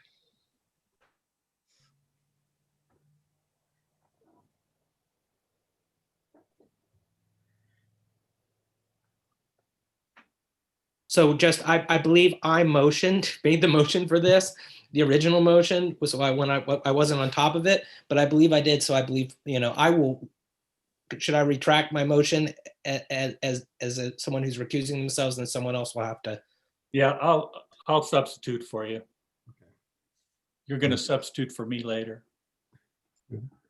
Take Vice Mayor Snavely as a motion to adopt. I second. Second by Councilor Southard. We're probably ready to vote. Yes, I think we could probably just go ahead and vote. Ms. Eaton, you may call the roll. Ms. Southard, Yes. Ms. Ragu, Yes. Mr. Snavely, Yes. Mayor Smith. Yes. So that resolution is also adopted. Thank We'll you. move on to our fifth resolution. Ms. Eaton, you may read that whenever you're ready. A resolution accepting the bid and authorizing the city manager to enter into a contract with Larry Smith Incorporated for the improvement of 2 culverts under College Corner Pike at a cost of $167,990 plus a contingency in the amount of $7,010 for a total cost not to exceed $175,000. Motion to adopt. So moved. Second. Moved by Counselor Southard, second by Vice Mayor Snavely. We will come back to Mr. Dreisbach. All right, thank you. In conjunction with ODOT, the city performs inspections of all of our culverts on an annual basis. And these 2 culverts in particular on North 27 were found to be in deteriorating condition. The good news is they're still structurally strong enough to support lining technology where we can insert a liner into the culvert and then fill the annular space around that with grout, which will give the same strength as when the original culvert was installed and not sacrifice a significant amount of volume. And the beauty of that is we do not have to cut the street and impact traffic to do that work. We did apply for a grant from the Ohio Public Works Commission, and we were successful in obtaining a grant not to exceed $103,250 from the Public Works Commission. So they will be paying approximately 59% of the project, and we'll be using local funds for the remainder. We went out to bid for the work. We had 6 good quality companies return bids. Larry Smith Incorporated was the lowest bid. We've not worked with this firm in the past, but checked on numerous references, and they had a very good history working in other municipalities. So we ask for your support of this resolution, and with concurrence, we will move forward.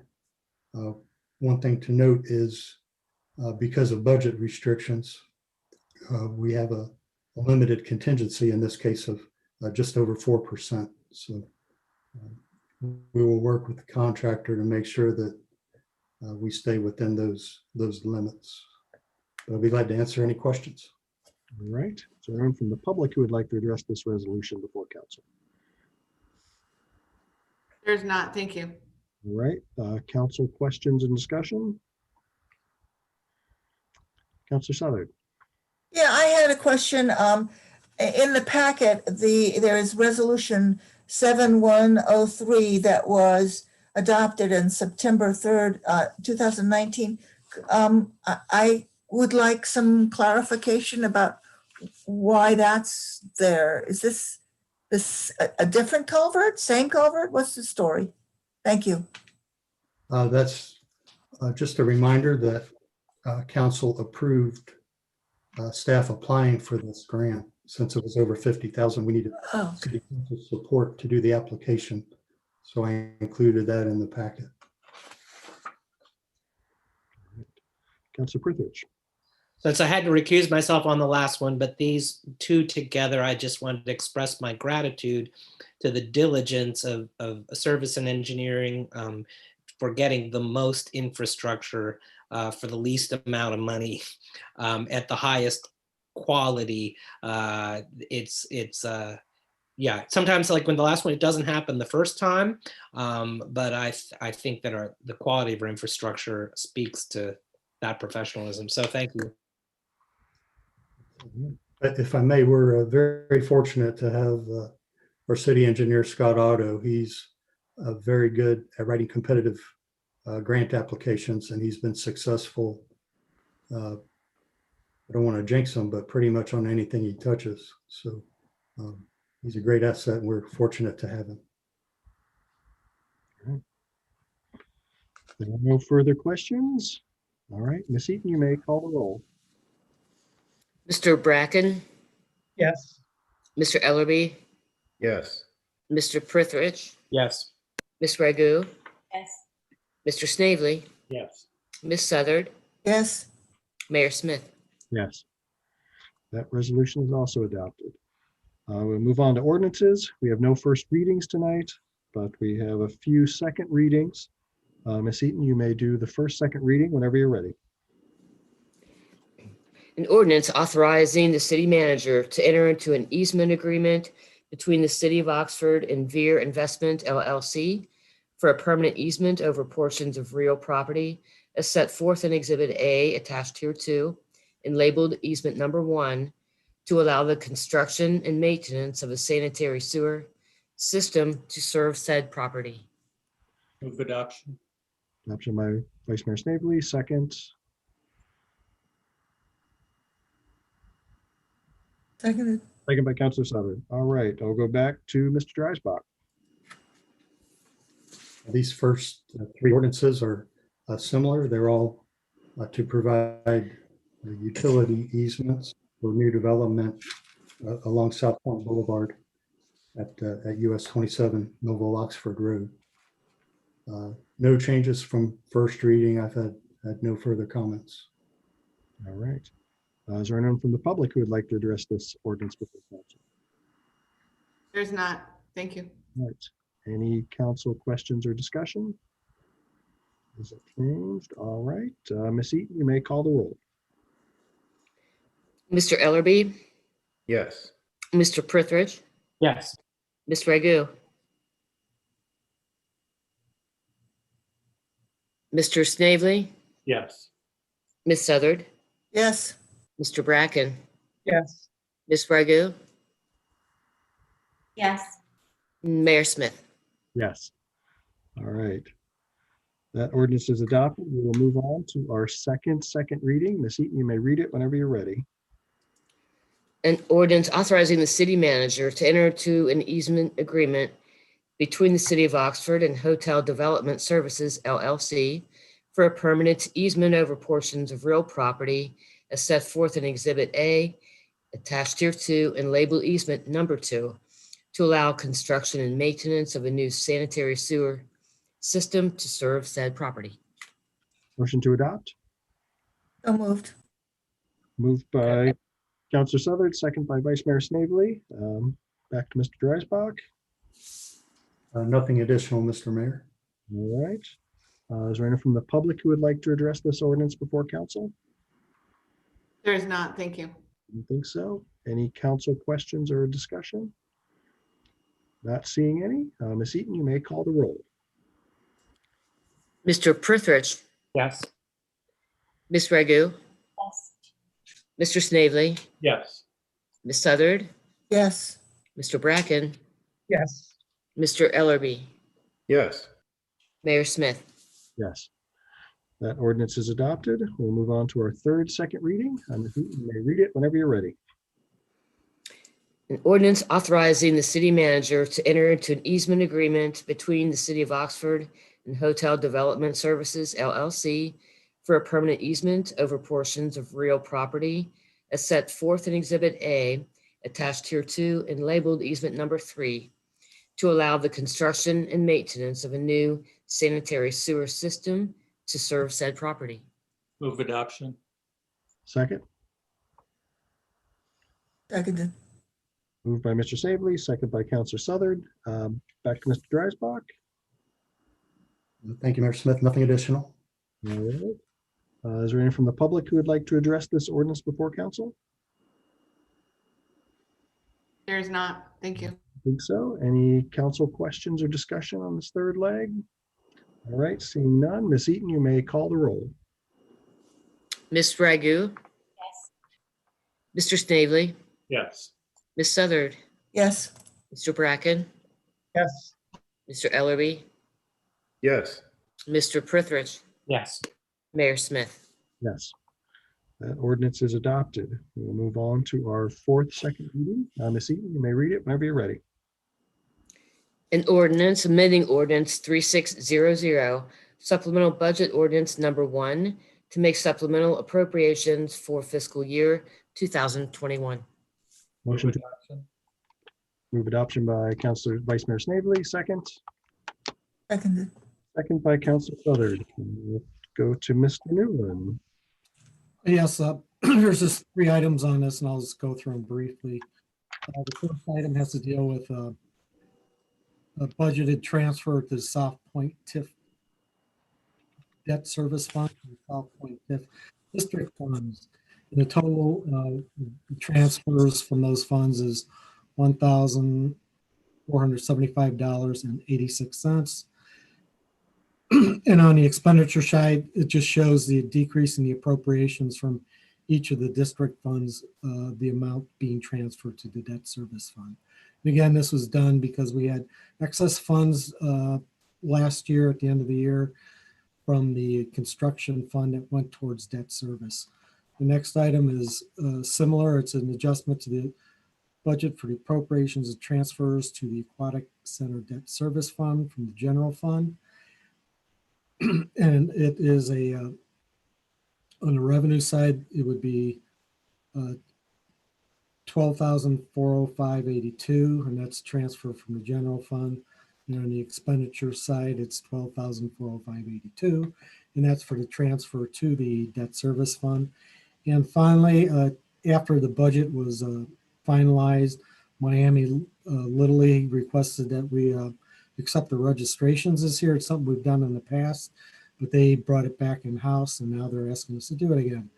So it's just on the revenue side, we'll have like $35,000 for recreational program fees. And then on the expenditure side, it's $32,500, and that's to make a payment of the fees to the Miami Little League. Be glad to answer any questions. All right. Is there anyone from the public who would like to address this ordinance before council? There's not, thank you. All right. Council questions or discussion? All right. Seeing none, Ms. Eaton, you may call the roll.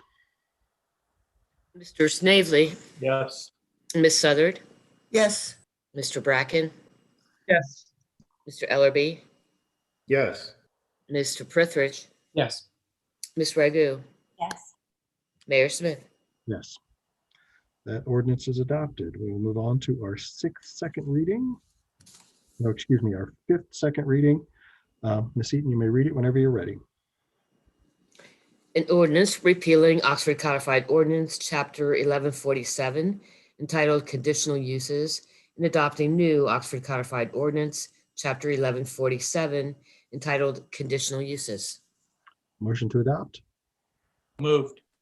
Moved by Vice Mayor Snavely, second by Mr. Prithridge. And we'll go to Mr. Perry. Thank you, Mayor. Hello, everyone. There is actually a change on this one, thanks to Councilor Southard and Planner Zachary Moore. We just about undid a recent change to the transient guest lodging regulations because of all the iterations of zoning code changes. We accidentally put back in a section that we had just undone. So through her review, we caught that and made that change. So thank you, Edna. Other than that, there are no other changes. So these first 2 second readings are within the same package of amendments that Planning Commission reviewed in December. And they're more of the policy side of things that we were cleaning up for the general public, just for clarity and cleanup. And then actually it includes something for sidewalks for new development that I mentioned last time, for if there is commercial or multifamily development where there is no sidewalk adjacent to the development, that would be required for a public sidewalk to be constructed. So that's really the main highlight I would pull out that you might be interested in. But no other changes other than the ones for bed and breakfast that we cleaned up and put back like they were supposed to be. Thank you. That's all I have.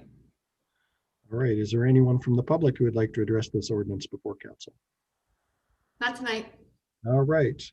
Any council questions or discussion?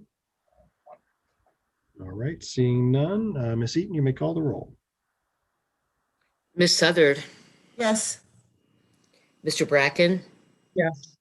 Mr. Ellerby, Yes. Mr. Prithridge, Yes.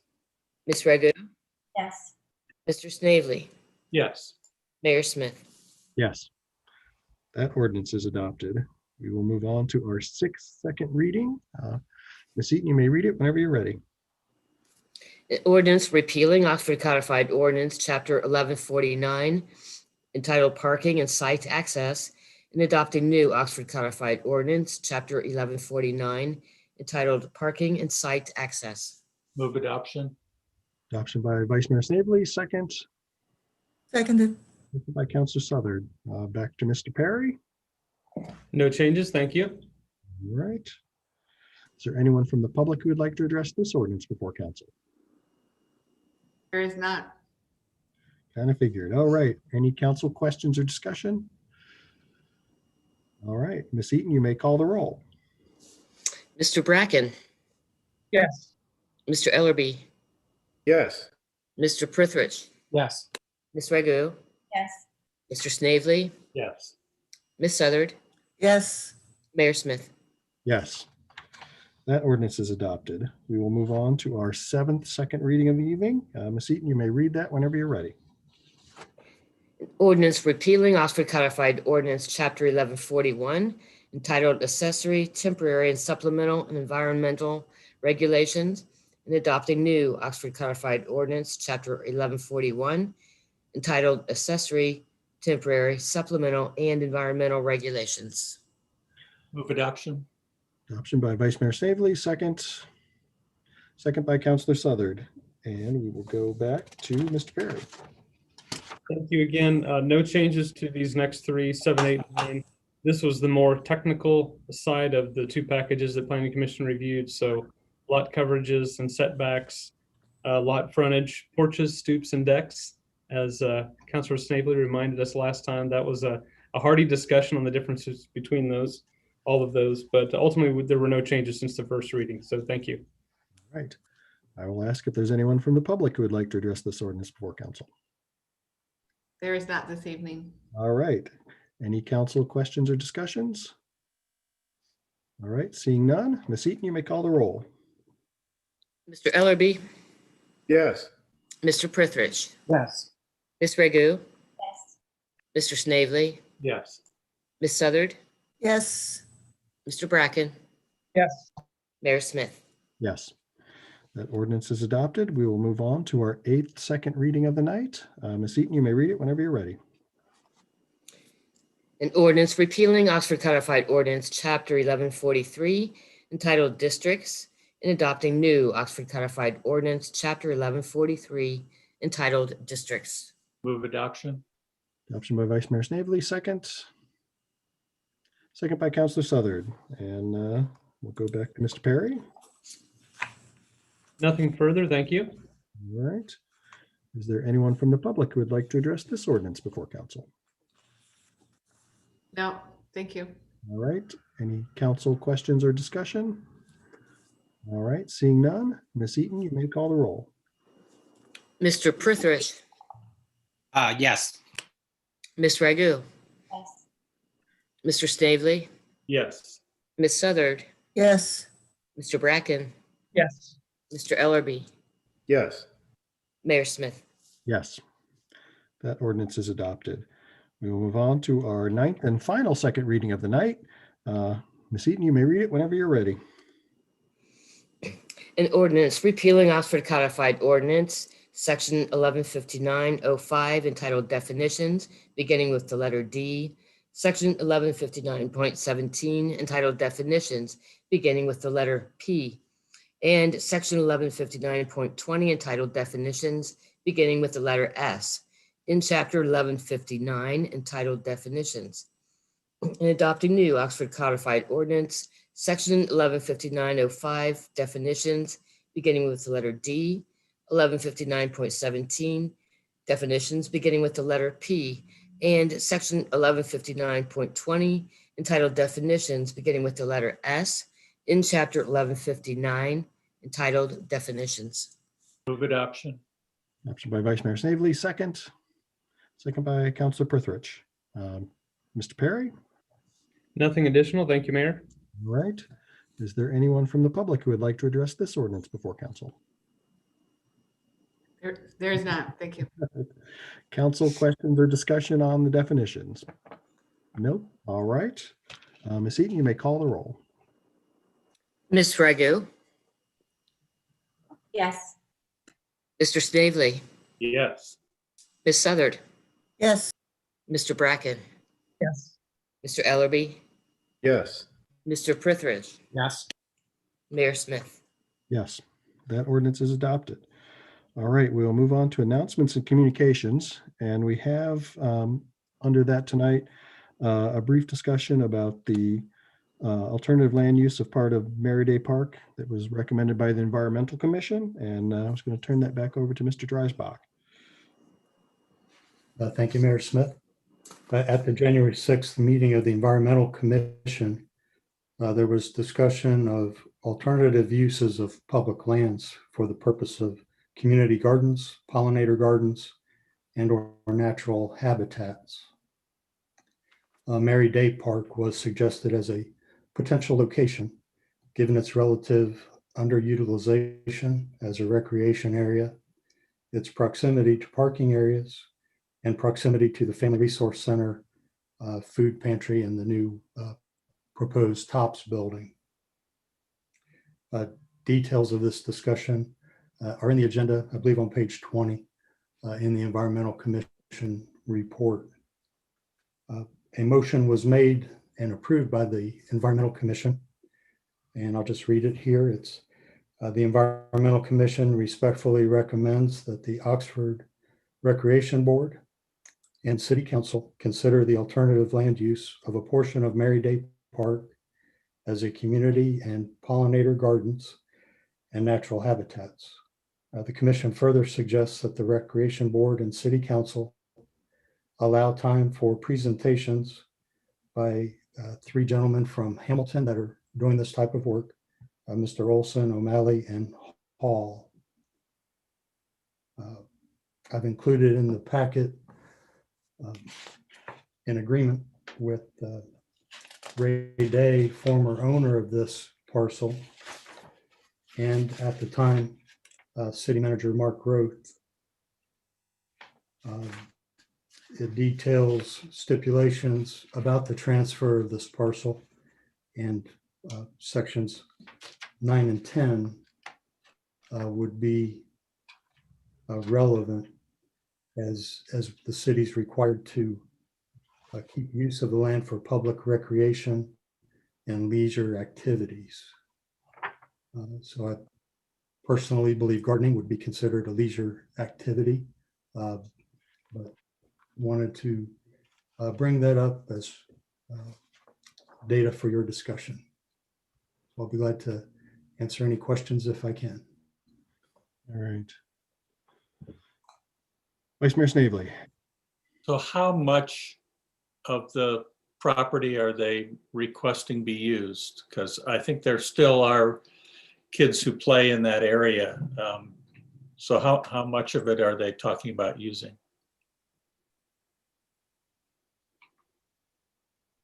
I don't know if any of the counselors from the Environmental Commission would like to speak. I was not personally in attendance at this meeting, so I'm not able to answer that question. I see Mr. Bracken's hands. It's a good question, Bill. I can't remember the exact square footage that was proposed, but it was thought to start very small so that it wouldn't impede on the kids who do use the open field.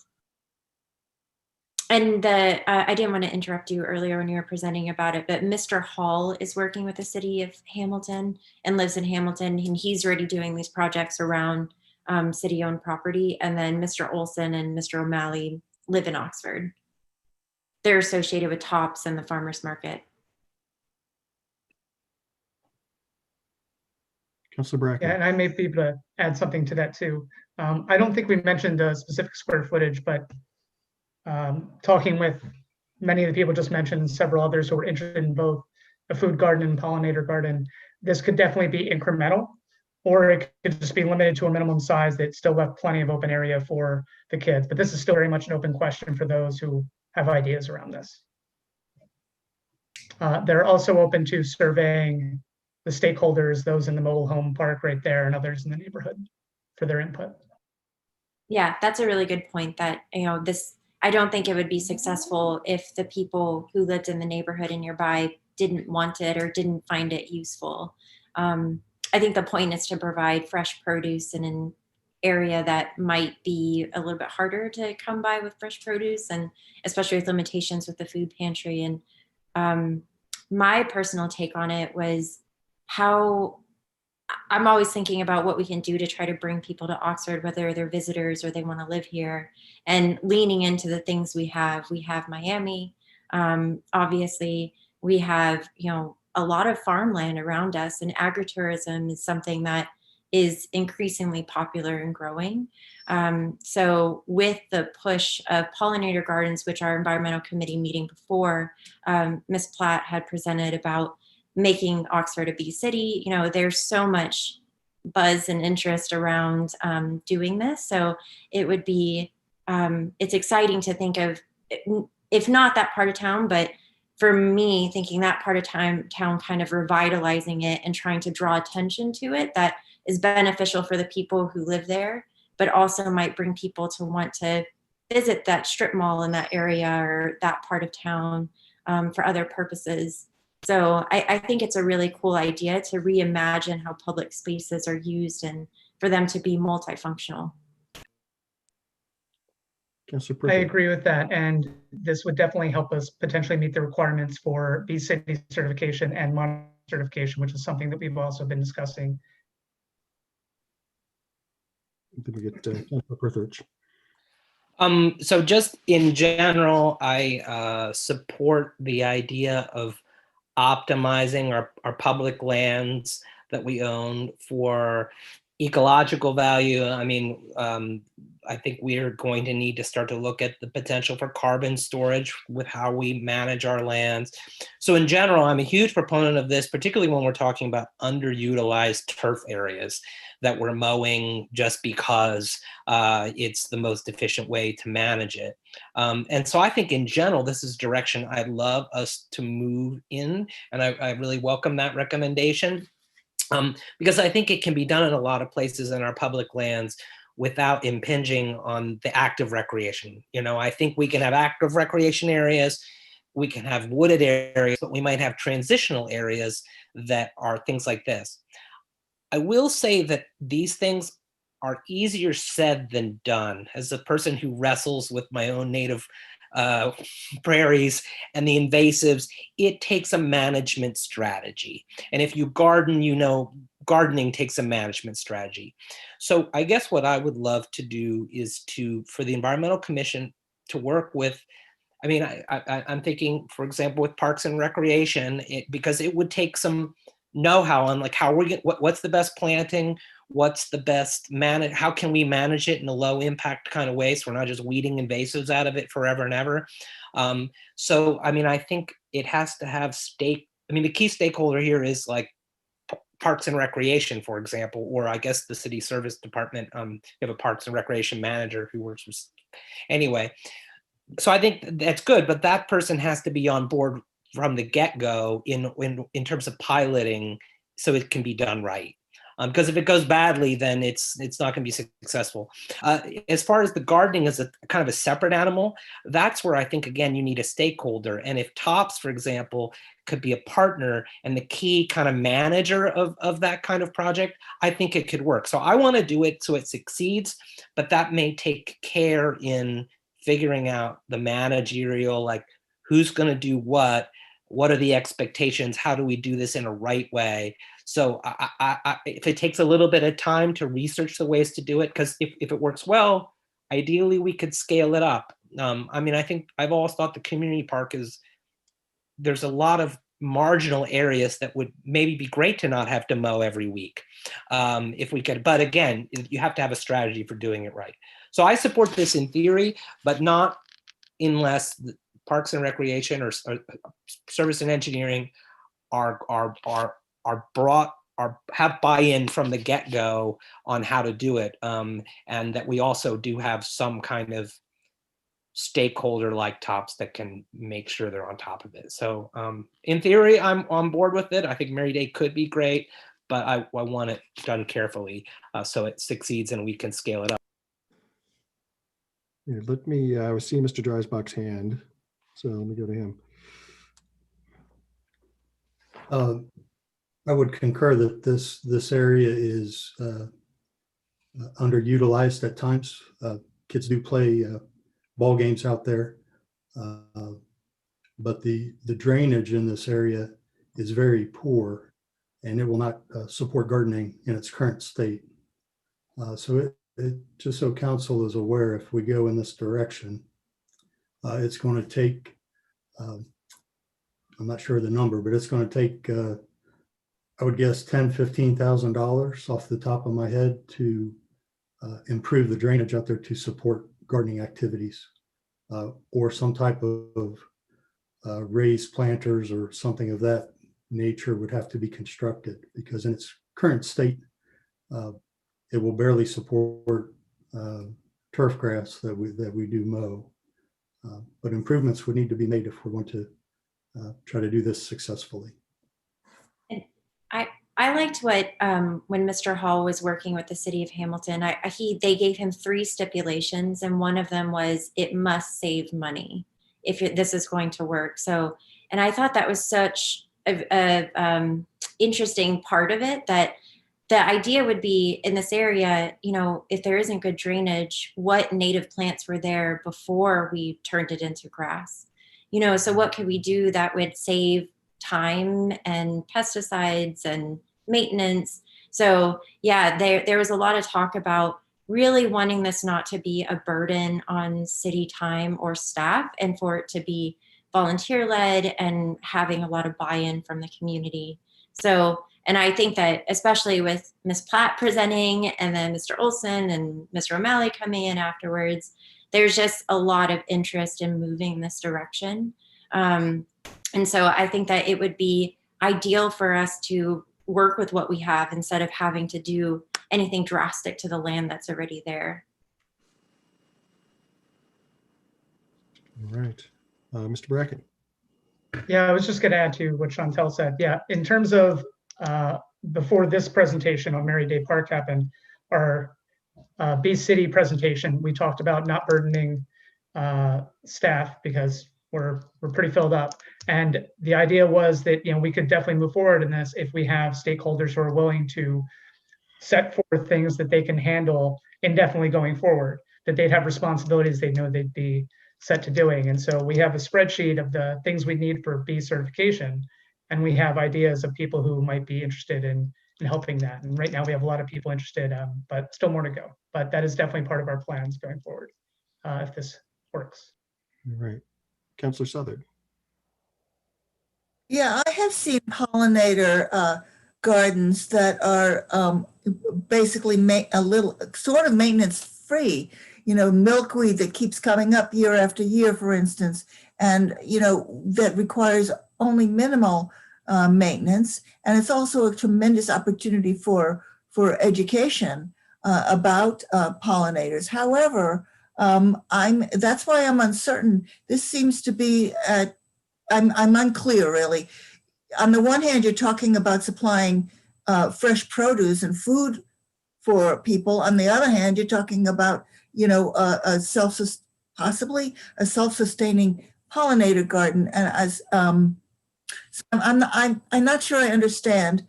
I also concur about the location, that the land is, you know, we've looked at that before, that it's a difficult space.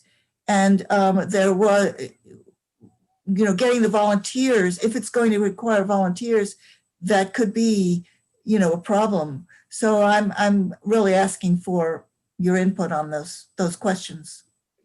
And it was a combination of both those things, as far as having a pollinator garden and then also kind of a food forest or community garden, so that anyone could have access to helping in it or getting food from it.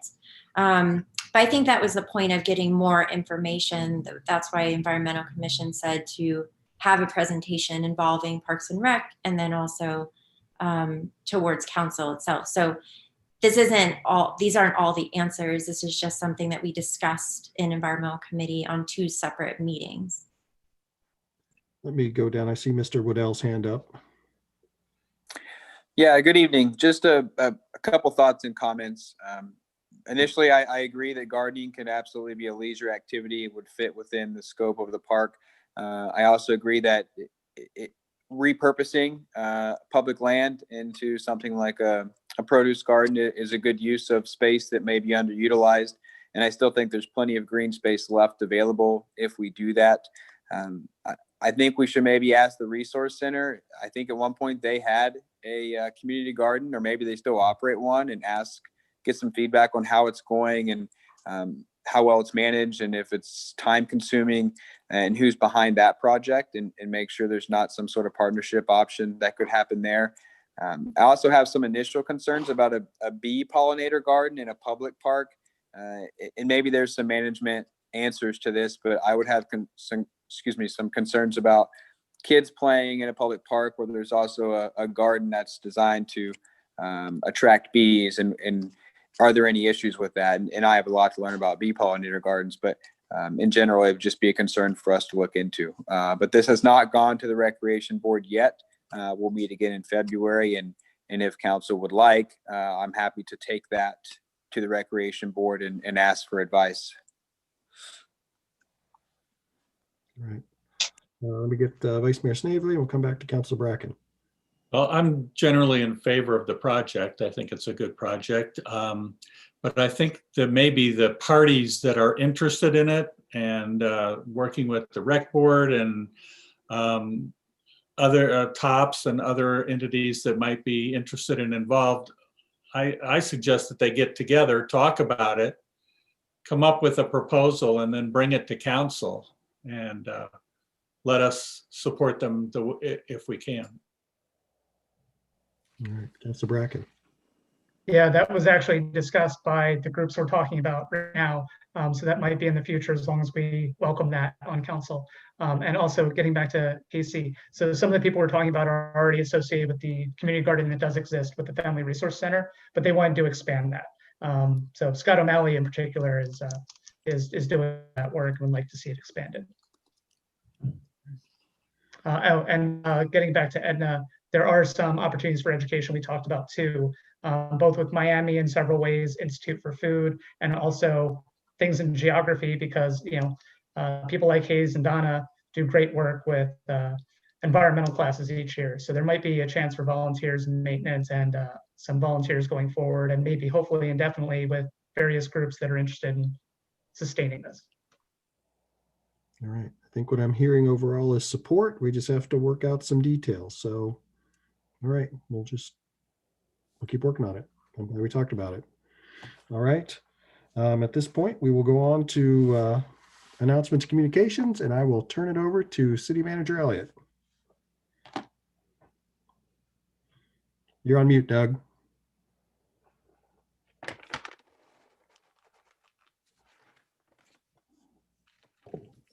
I just have a couple quick things I wanted to share with council. I think it was Katie Brinkman that brought up about the cold shelter, and we'll have to check and see with the Family Resource Center how much funds are left, but there has been an extension of the deadline to use funds. We have until December 31st, 2021 to utilize the funds. President passed a Consolidated Appropriation Act, which provided the extension, and then Ohio on the controlling board adopted that same deadline. So if they have funds available, they have until December 31st to spend those funds unless council decides otherwise. And the last thing I wanted to share with you, I know we've all have a lot of questions about the vaccination program for COVID, and we don't have a lot of answers. A lot of it depends on the supply, and the vaccine rollout may be slowed due to the supply. So the rollout might be delayed, and that's from the governor's own words. Checking with one of our providers McCullough Hyde Hospital, they have a call number, and that number is 862-6843, and we'll post that. And you can call that number to make an appointment. They have received about 8,000 calls throughout the Tri-Health 7-hospital system, and they've set up 2,000 appointments. So once again, if they don't get the number of vaccines that they need or that they've made appointments for, that will delay folks getting the vaccine. And I think I shared this with council. The first group that they're rolling it out for is the 80 and over. And we have about 400 residents within the city of Oxford that are 80 and over. If you look at Butler County, there's just under 4,000. And if you look at the state of Ohio, of course, the number is even larger. I think it was maybe 4 million. If you look at everyone in that 1B grouping, which includes adults over 65 and those with severe medical conditions, K through 12 teachers and staff, that's about 2.2 million people within the state of Ohio. So everything is dependent on how quickly different entities receive the vaccine, as we all know. I shared with the leadership group today that last Friday, Seth took a phone call from a lady who does not have the internet. And so without the internet, you're at a distinct advantage because you're signing up on the internet. So she called, and I'm happy to say that Seth was able to help her set up an appointment with Kroger Pharmacy. And so if you know of someone without the internet, please reach out and try to help them. It's important. And remind them that we all need to be patient. We must continue masking, avoiding large crowds, distancing, and hand washing, because even if you receive both vaccines, from what I've read, it's about 95% effective, which means that you could still catch it. And we certainly don't want that. We need to get a handle on it. If you look at the numbers within the state, our numbers average average cases per day has been going down, but the overall number is going up. When I last checked the Johns Hopkins University website, it showed about 831,000 people in Ohio that have contracted COVID since January. That is 1 in 14 Ohioans. And the deaths amount to about 10,289. Of course, both numbers are going up. That means that of those folks that have COVID, about 1 in 80 die. So it's still important that we continue masking, distancing, avoiding large gatherings, and washing your hands frequently. But as we get more information, we'll try to get that out. We've been directing people to the Ohio Department of Health website, which lists the providers, and there are 2 in Oxford. I shared with you McCullough Hyde Hospital will be one. It's interesting, though, because Jessica and I were talking about it. If you sorted it by zip code, it doesn't show Kroger Pharmacy in Oxford, but that's because they put the wrong zip code at the South Locust address. It's a 45011 zip code. So it's still listed on the website. And then the other one, of course, is McCullough Hyde Memorial Hospital. The number for the Kroger Pharmacy is 1-866-211-5320. And like I said, Seth actually walked a lady through and helped her to get an appointment. But I'm hopeful that, we'll continue getting larger doses of the vaccine. I think we're all hopeful that maybe eventually we'll see the Johnson & Johnson vaccine be approved, as well as the AstraZeneca, which would help with the supply issues. And that's all I have this evening. Thank you. Mr. Dreisbach, anything? Just a few items. Wanted to thank our Streets and Maintenance Division. They've, in between these little mini snowstorms we've had, they've report all of the concrete at Follett's where that underground storage tank work was completed, saving the city some money there. And they've also installed concrete foundations for new radar display devices that will be installed on Fairfield Road.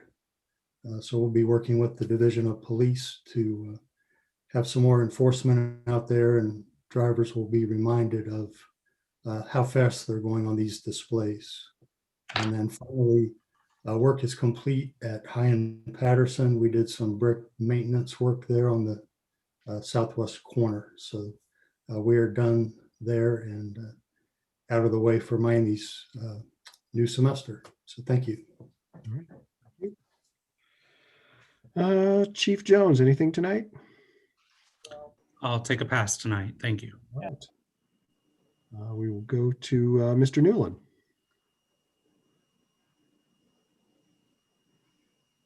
And Joe may be gone, so I will go to Chief Dethridge. Nothing, sir. All right, thank you. We'll go to Mr. Woodell if any final thoughts. Yeah, good evening again. If you've heard, we're working on some facility enhancement projects at the Tri. There's a lot of details of those projects that aren't yet fully determined. So I'm not sharing a lot of them yet, and not to keep anything in hiding. We're just still working on funding and a finalized plan. So I know it's being talked about a little bit around town with some different groups, but we're meeting with community advocates and activists here, and even influence to talk about what we can do and how much money we could come up with and determine the scope of that project. So as that progresses, I'll make sure to keep council informed. All right. Thank you very much. We'll go to Assistant City Manager Green. Good evening. Just a few updates for you tonight. One is that we were invited to the third round of the Jobs Ohio funding application. So that's exciting. So we'll be presenting to Jobs Ohio on January 29th. And, you know, we were one of 98 communities invited to apply, and only 10 have made it to this third round.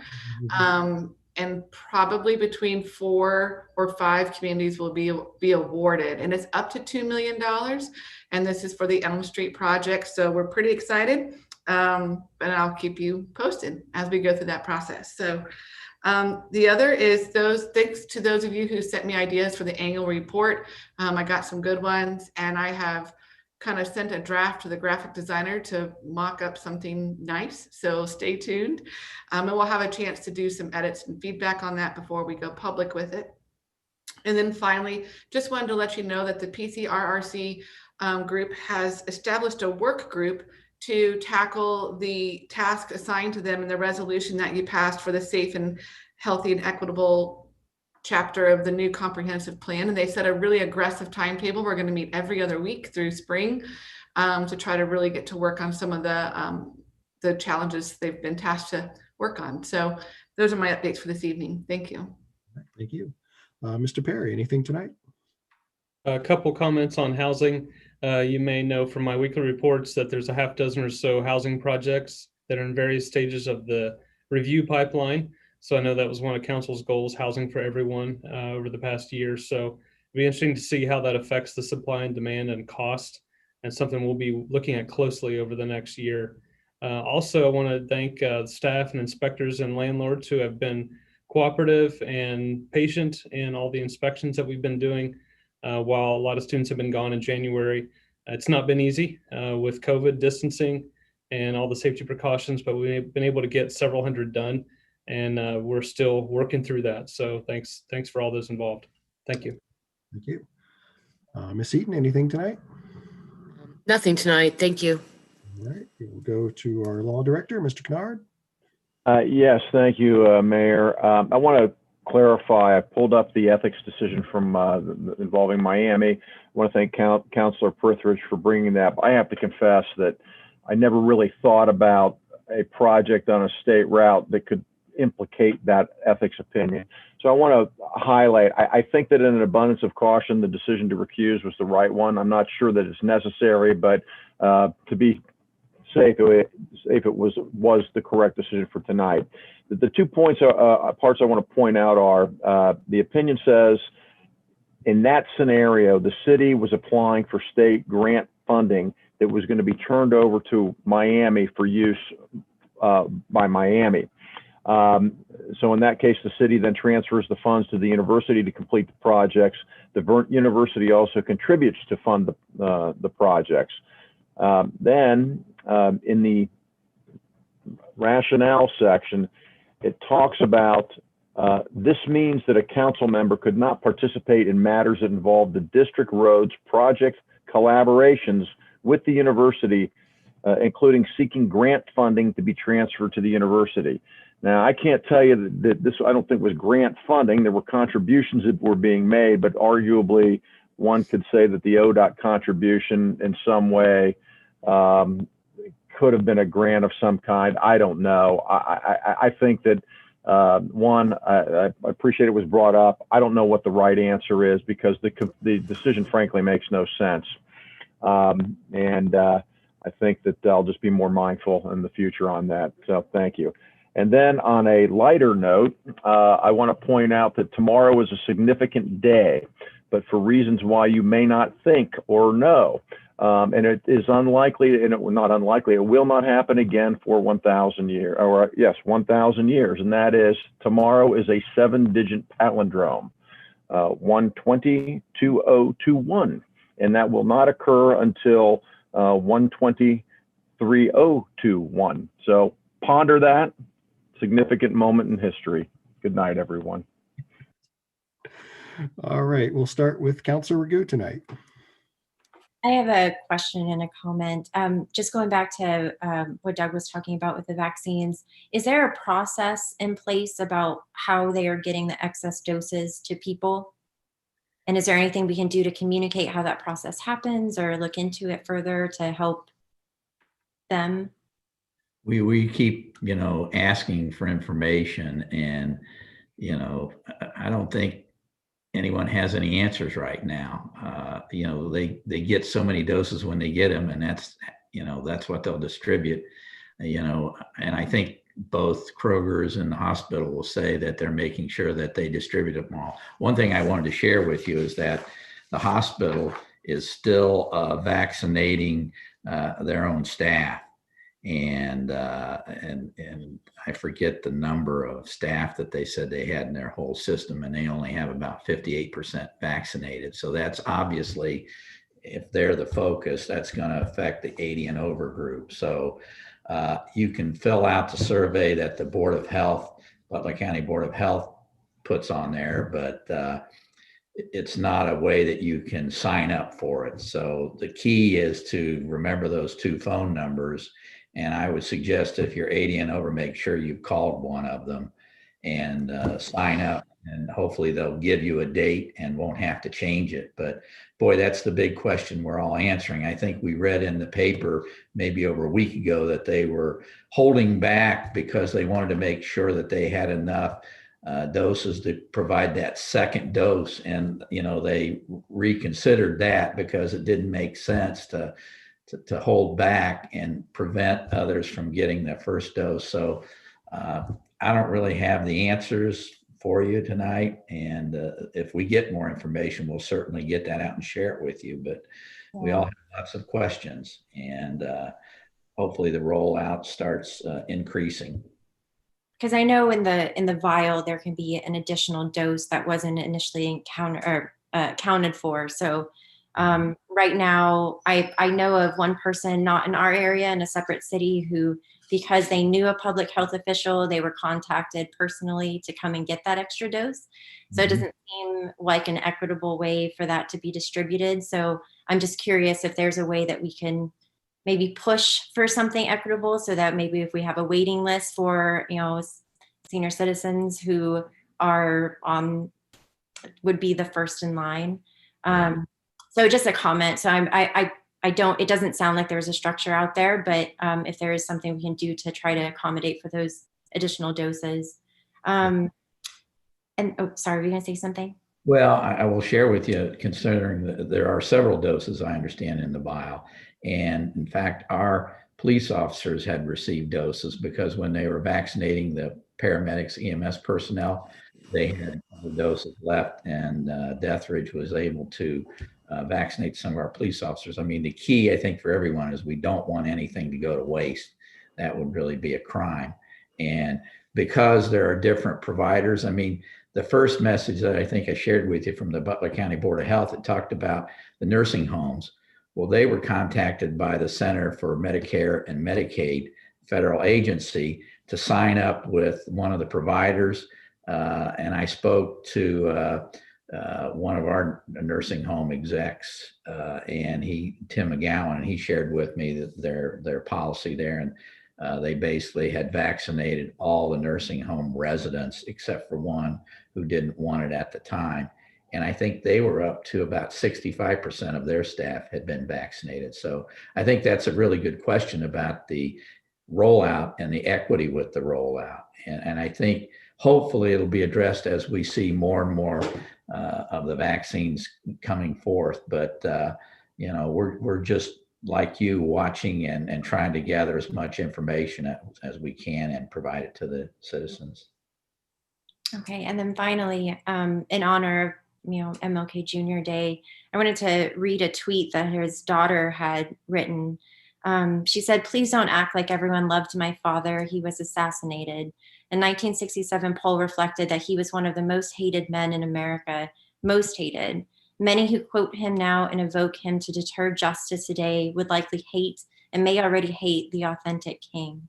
And it's been said before, if you ever wondered what you'd be doing during the civil rights movement in the 60s, you don't have to look that far because you're doing it right now.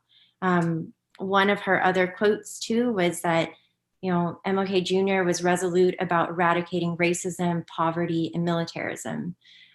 So this is such a trying time for all of us to be around, but it's also really inspiring that we have such an ability to make a collective change towards fighting against racism, fighting for justice, and also eradicating poverty within our boundaries. So in honor of Martin Luther King Jr. Day, I think that it's really important to, excuse my dog, it's really important to remember what his true sentiments were. Councillor Ellerby. Nothing today, thank you. All right. Vice Mayor Snavely. Yeah, so the COVID issues are on my mind, and I appreciate the update that the city manager gave us. I'm talking to friends in other states. It seems like Ohio, or at least Butler County, but I think Ohio is just woefully behind, and I really don't understand that. Anyway, putting all that aside, there are a lot of students coming into town.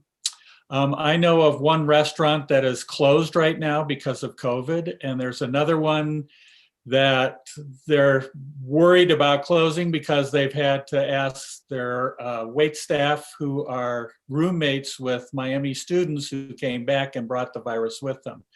All that to say is that I think we're in a dangerous time, and I hope that the police department will follow through. And last meeting, I mentioned a couple things I didn't hear back on, but I hope they're going to be enforcing mask wearing, especially in lines for bars. I had talked about the issue with bars. There's about 3 of them that are largely, and maybe some in exclusively, dealing with groups that are just getting reservations for their fraternity or their other group, and then they all go in there together. So those, I think, are potential super spreader events that we should be aware of, and that we should do our best to try and deal with. I had heard that there was something sent out, maybe from Jessica, that bar owners were going to be met or dealt with by the OPD, and I'd be interested, Jessica, if you could update us on what happens with that. Yeah, JJ or Chief Jones and I call it the Uptown Walk Around, and we are doing that this week to meet with bar owners and just go through their past maybe violations or areas of concern, and then also just ask if they have any questions. And so we will be doing that this week. It's on our radar to do. And then we have had some outreach from other business owners. So we might even offer a Zoom open call for anyone who has questions and answers to see what we can do. I'll work with them to see if there's an interest.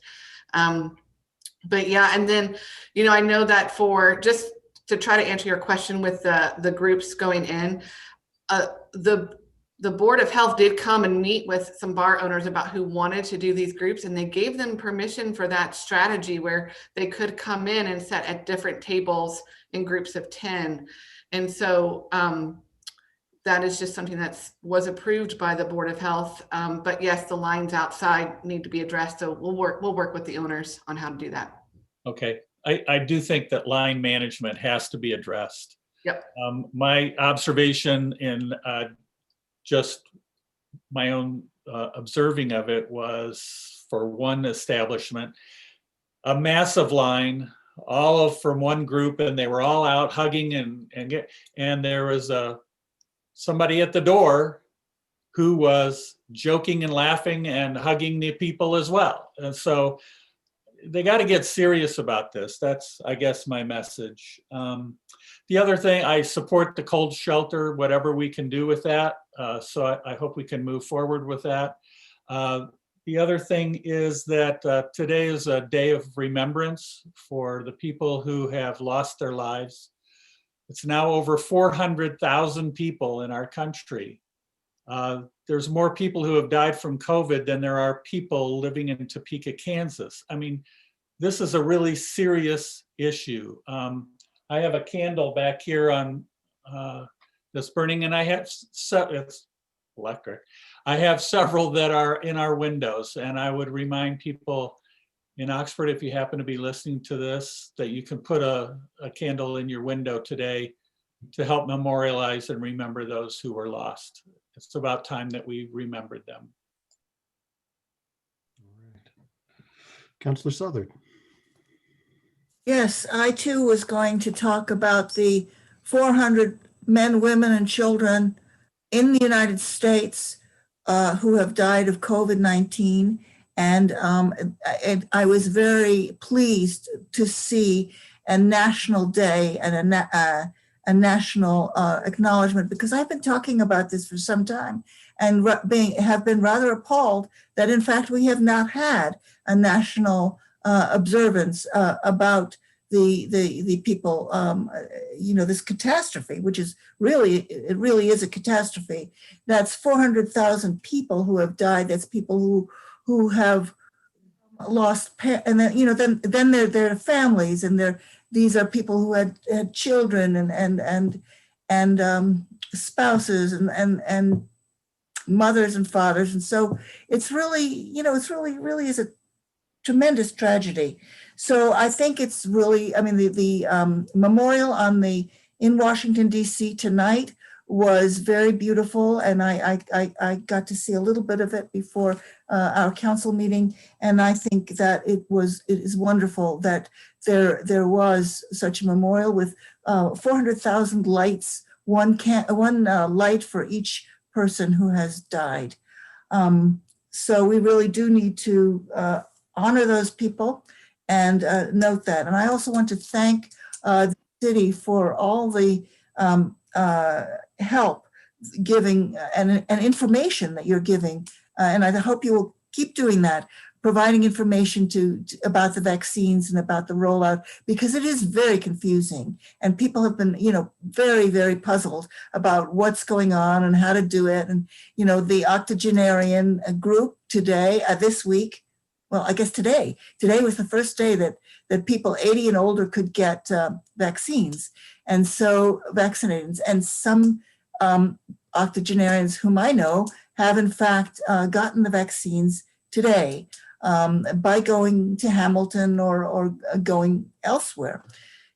I look forward to the time when they can get it here in Oxford, when people can get it here in Oxford, because that will be more equitable and more will enable us to vaccinate and to be safer. And people are concerned because the sooner they get vaccinated, the safer they will be, and the more able they will be able to get out of their homes and into society again, because people are getting very, very tired of this and very lonely and sad. And so, as individuals, I've said it before, I'll say it again, we can reach out to people who are alone, to do things to help those who are struggling during this difficult time. So That's all I have. And thank you for keeping the citizens informed with all this information.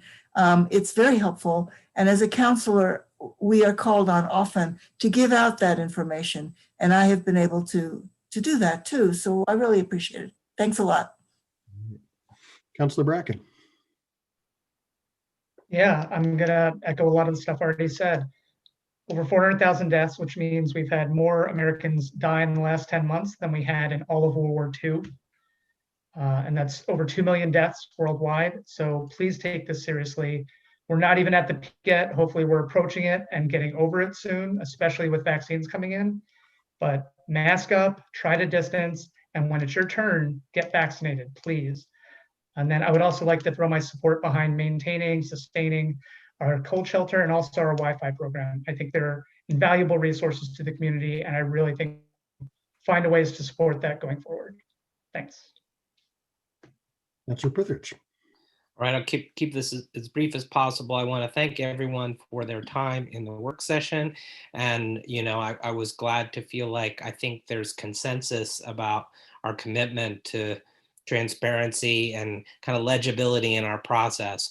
You know, coming out of it, I'm not sure what the best way forward is. It sounds like it could be either or and in terms of a resolution, or so I look forward. Maybe the best is to talk with staff and figure out it could be resolution and something on the website. Or so I just want to thank everyone for their time and for the support and for staff working with us in this vision. And I guess we'll move forward on something soon. Thank you. All right, thank you. Just a couple quick things. Post Martin Luther King Day, I'll remind everybody of Oxford's small part in the civil rights movements of 1964. If you haven't visited the Freedom Summer Memorial on Miami's campus, it's worth going to see. It tells a very good story. I would also like to remind everybody who's returning to Oxford that we are still under a 10 o'clock curfew. We still have a mass gathering ordinance. We have fraternity sorority rush happening as soon as the kids come back. There have been some questions from them, so hopefully Miami is educating them on what they can and cannot do in terms of gathering at their houses. And we still have our mask ordinance in place.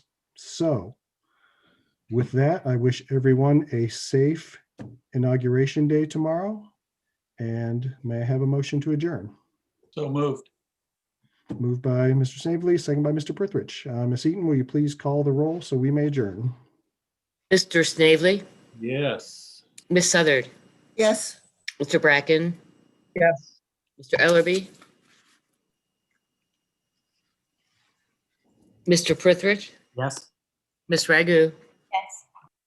Mr. Ellerby, I think he's gone. Mayor Smith. Yes. All right, we're adjourned, even though we lost Mr. Ellerby. So everybody, good meeting. Have a great day tomorrow.